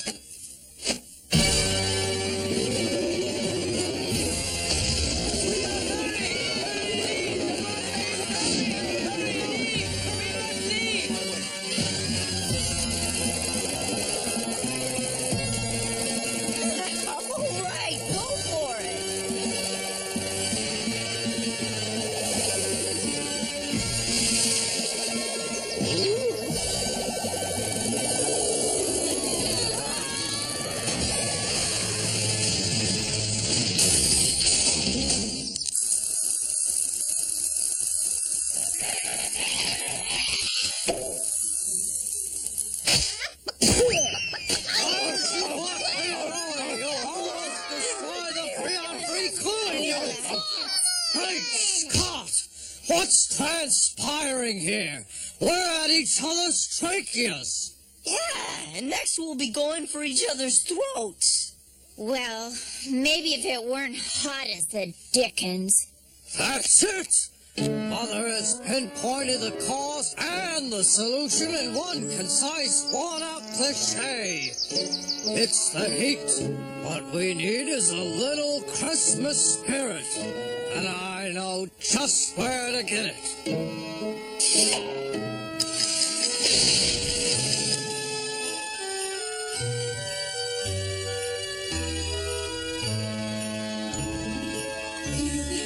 Rustling among the leaves of green. Here we go a-caroling, not believing what we see.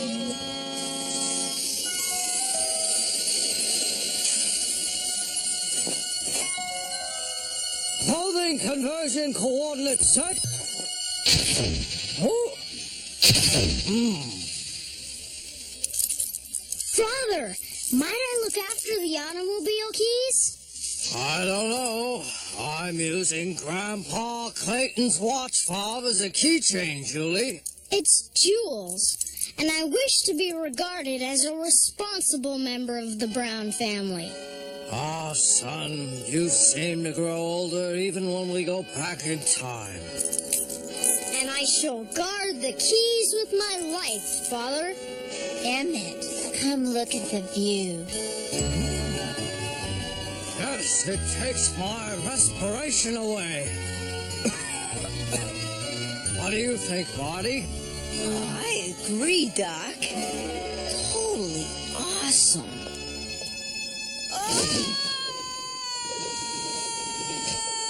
Wow!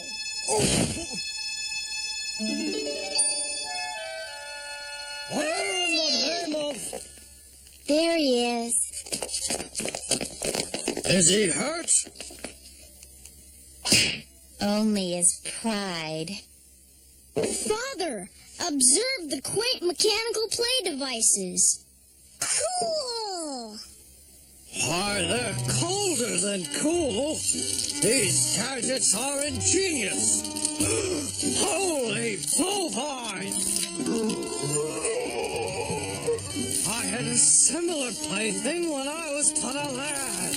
I must achieve a closer gander. Most nostalgic. Like that one, do you? I always have. But I just constructed it last week.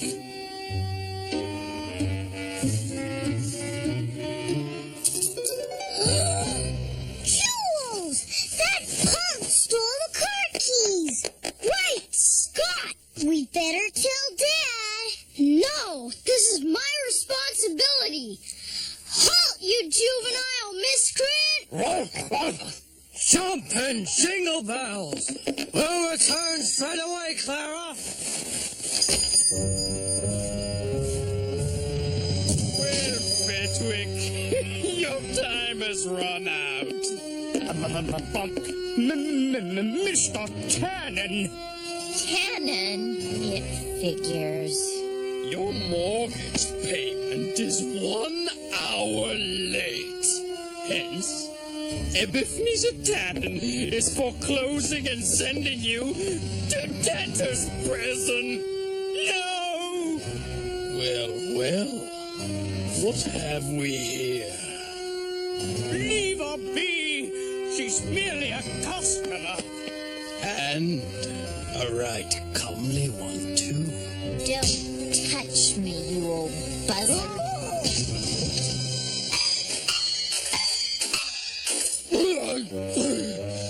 Take the wench as well. Regard the scoundrel! He ascended yon rickety stairs!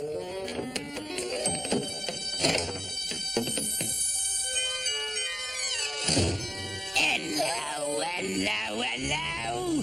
And now it's time to say goodbye.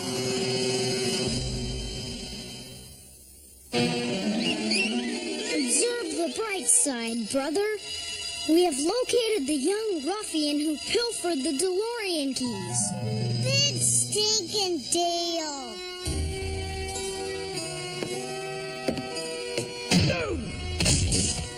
Bloomin'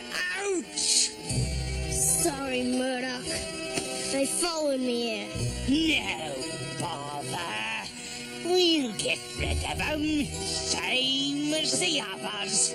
I just hope me neighbours don't complains again about all the racket. But Murdoch, they're just kids like me.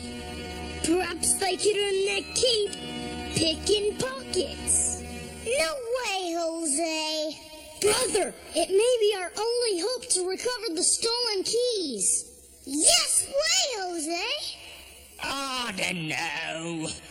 You lads ever snitch anything before? Cookies? The boys have disappeared without a trace element. Hey, isn't this where we left Clara? For Pete's sake, is this London or the Bermuda Triangle? Well, of course I know it's a scientifically disproven concept. I'm merely using it for rhetorical purposes.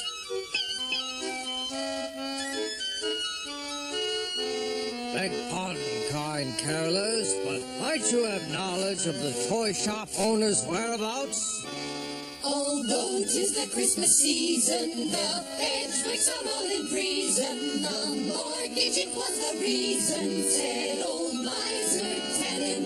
Tannen, but what of the beautiful female customer? That lady, she was arrested for Tannen, her metal tested. His hand on her cheek he rested, and she punched his ticket. What a spouse! And the boys? A thief picked the other's pocket, chased off like a blazing rocket. The father probably hawked it, though we might be mistaken. Keys to the DeLorean. I should have never given Jules that responsibility. Any idea where we can find this pickpocket and lose the tune, bub? Okay, Mac. His name's Reg, and he hangs out at the Og's Head Tavern. I must go after the boys myself. You find out about Clara. I hope you know what you're doing, Doc. All right, you lot. Here we've been the Epiphanies Tannen Wings. You're lucky. Got a semi-private room. Night. So,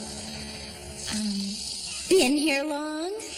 When I first come to this prison, I was wrinkled, had no teeth, and drooled a lot. I was a baby.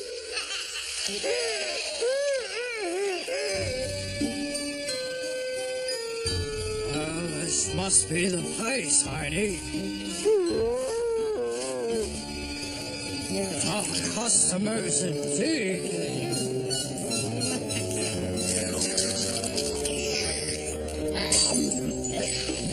We'd best be on our toes.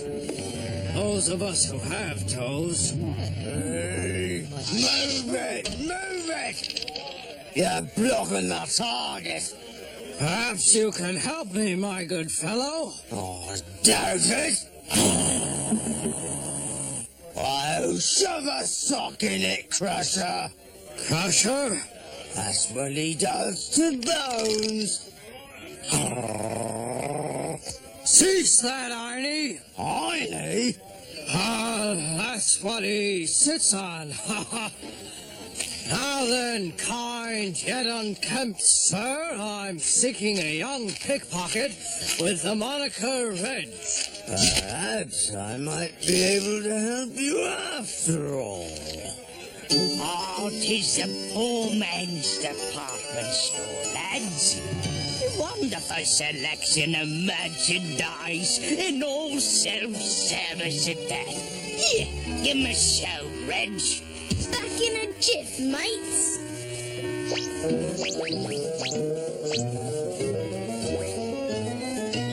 Oh, it's first rate, Reggie, me boy.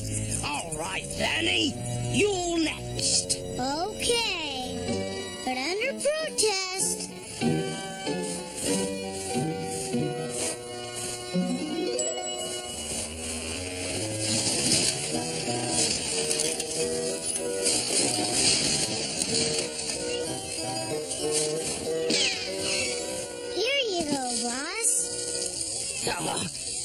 happened for the first try. That stinks. You're telling me? What's this? Help! Please! What now, Mr. Murdoch? Act casual, lad, but run like the March hare. Off you hooligans! Maybe we better turn ourselves in, but we must retrieve those keys. Please, Father, let me hold them. I'm all grown up now. Thanks, Jules. Hey, did you hear? The Queen just pardoned Clara Brown. You can let her go. Hold it, mate. Her Majesty didn't pardon her Clara Brown. Oh, then I'm not voting for her next election. Only one who can release these poor souls is Ebenezer Tannen. Does he let many people go? Let's see. In the last 25 years, there's been none. Looks like I'll have to fast talk Tannen myself. You're wasting your time, boy. That Tannen's a real Scrooge, he is. He is. Scrooge.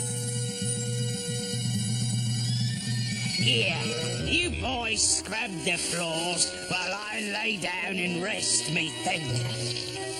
Being the brains of this outfit is hard on the old noggin. But nose! Will you shut your silly gob? It's Wilkins. This bloke says he's a mate of Reggie's. Reg? Yes, sir? You ever see this bloke before? He's a stranger to me, sir. Then he must be a ruddy copper. A copper? Heavens to Kepler, no! Well, whoever you is, you're here to stay.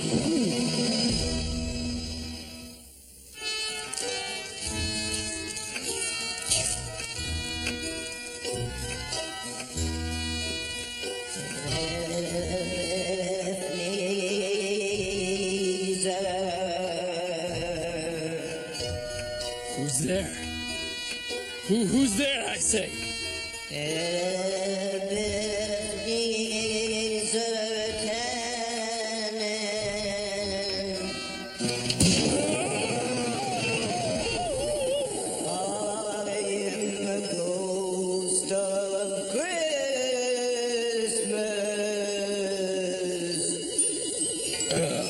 Past, present, or future? All of the above. I'm here to save your soul. Come on, big guy, let's bail. Please keep your hands and arms inside at all times.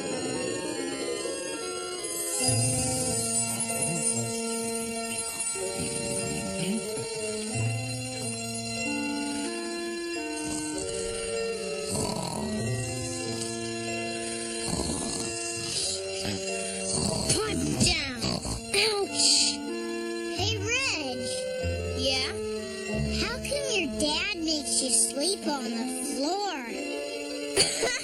Murdoch got me, old man. Matter of fact, I ain't sure I even got one. But Murdoch takes care of you, doesn't he? Murdoch just feeds me and provides a roof. As long as I keep stealing watches for him. But that's against the law. Yeah, I know. But I beat starving or slaving away in some juvenile workhouse. Here's our first stop, Ebenezer. A workhouse. Children are actually laboring on Christmas Eve. Really gets to you, doesn't it? No, I just remembered a little 8-year-old who owes me 6 pence. This may be harder than I thought. Reginald, how would you like to remove yourself from this wretched place? What's a ducky thought? Why not make me the King of England as well? If you were to help us recover the stolen keys...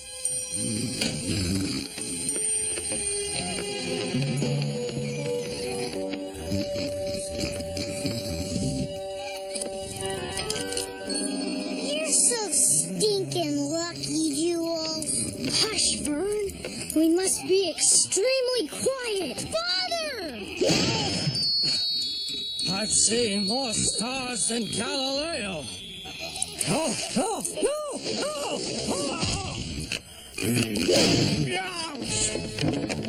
The kiddies and the copper is getting away!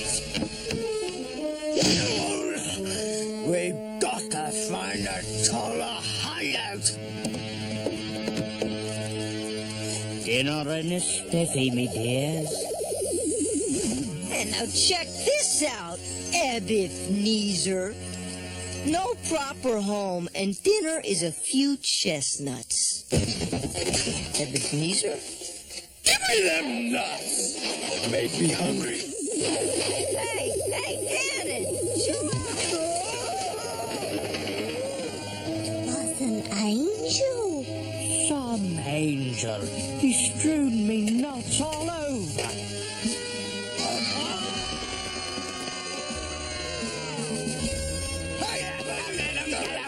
Come on! The Hawk's Head! Follow me! Sorry, dearies, but we're closed. This should cover the damage I'm about to cause. Here, your shoes better be clean as a whistle. You four wait by the back door. I'll just blooming sweat, you filthy footed hooligans. Now where in blazes did I get to?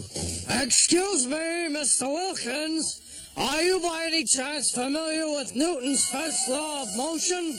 I don't pay much attention to laws myself, Copper. A body at rest will remain at rest, but a body in motion will remain in motion.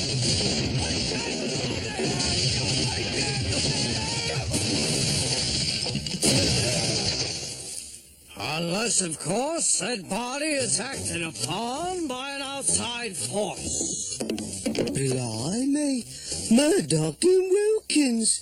Wrapped up old Christmas gift like they are. All right, you. I want them walls and ceilings scrubbed till they sparkle. I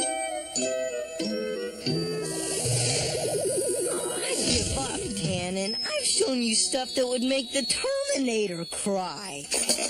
You're just not normal.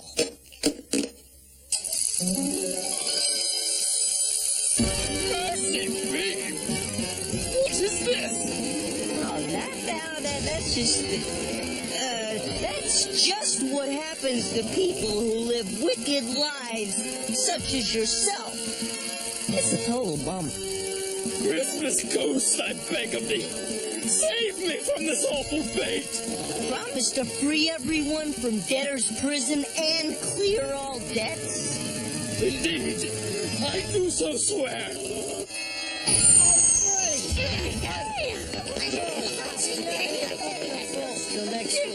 I heard the bells on Christmas Day, their old familiar carols play. Mr. Tannen? I vow to right all my terrible wrongs and call me in. Friends and family, this is the bestest Christmas ever.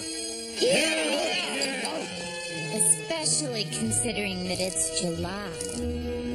And I want to thank you, kind sir, for introducing us to Reggie. Not a bad present. A brand new family. Actually, it was Jules and Vern's idea. And we figured he can work in the store instead of pickpocketing. Boys, boys, when it comes to things that count, you're definitely all grown up. Happiest of holidays! Anyone care for a fine Christmas goo? How's it going, big guy? You're no Christmas spirit? Well, not technically. I'll cook your goose for this.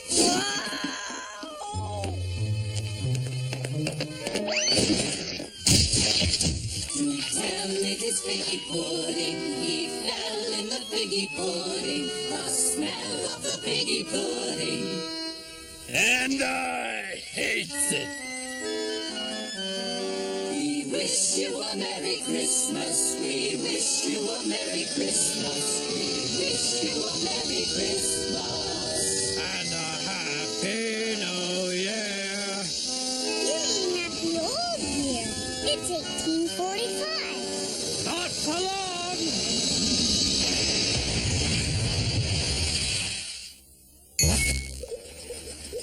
Dr. Brown, Science Journal entry is now proceeding.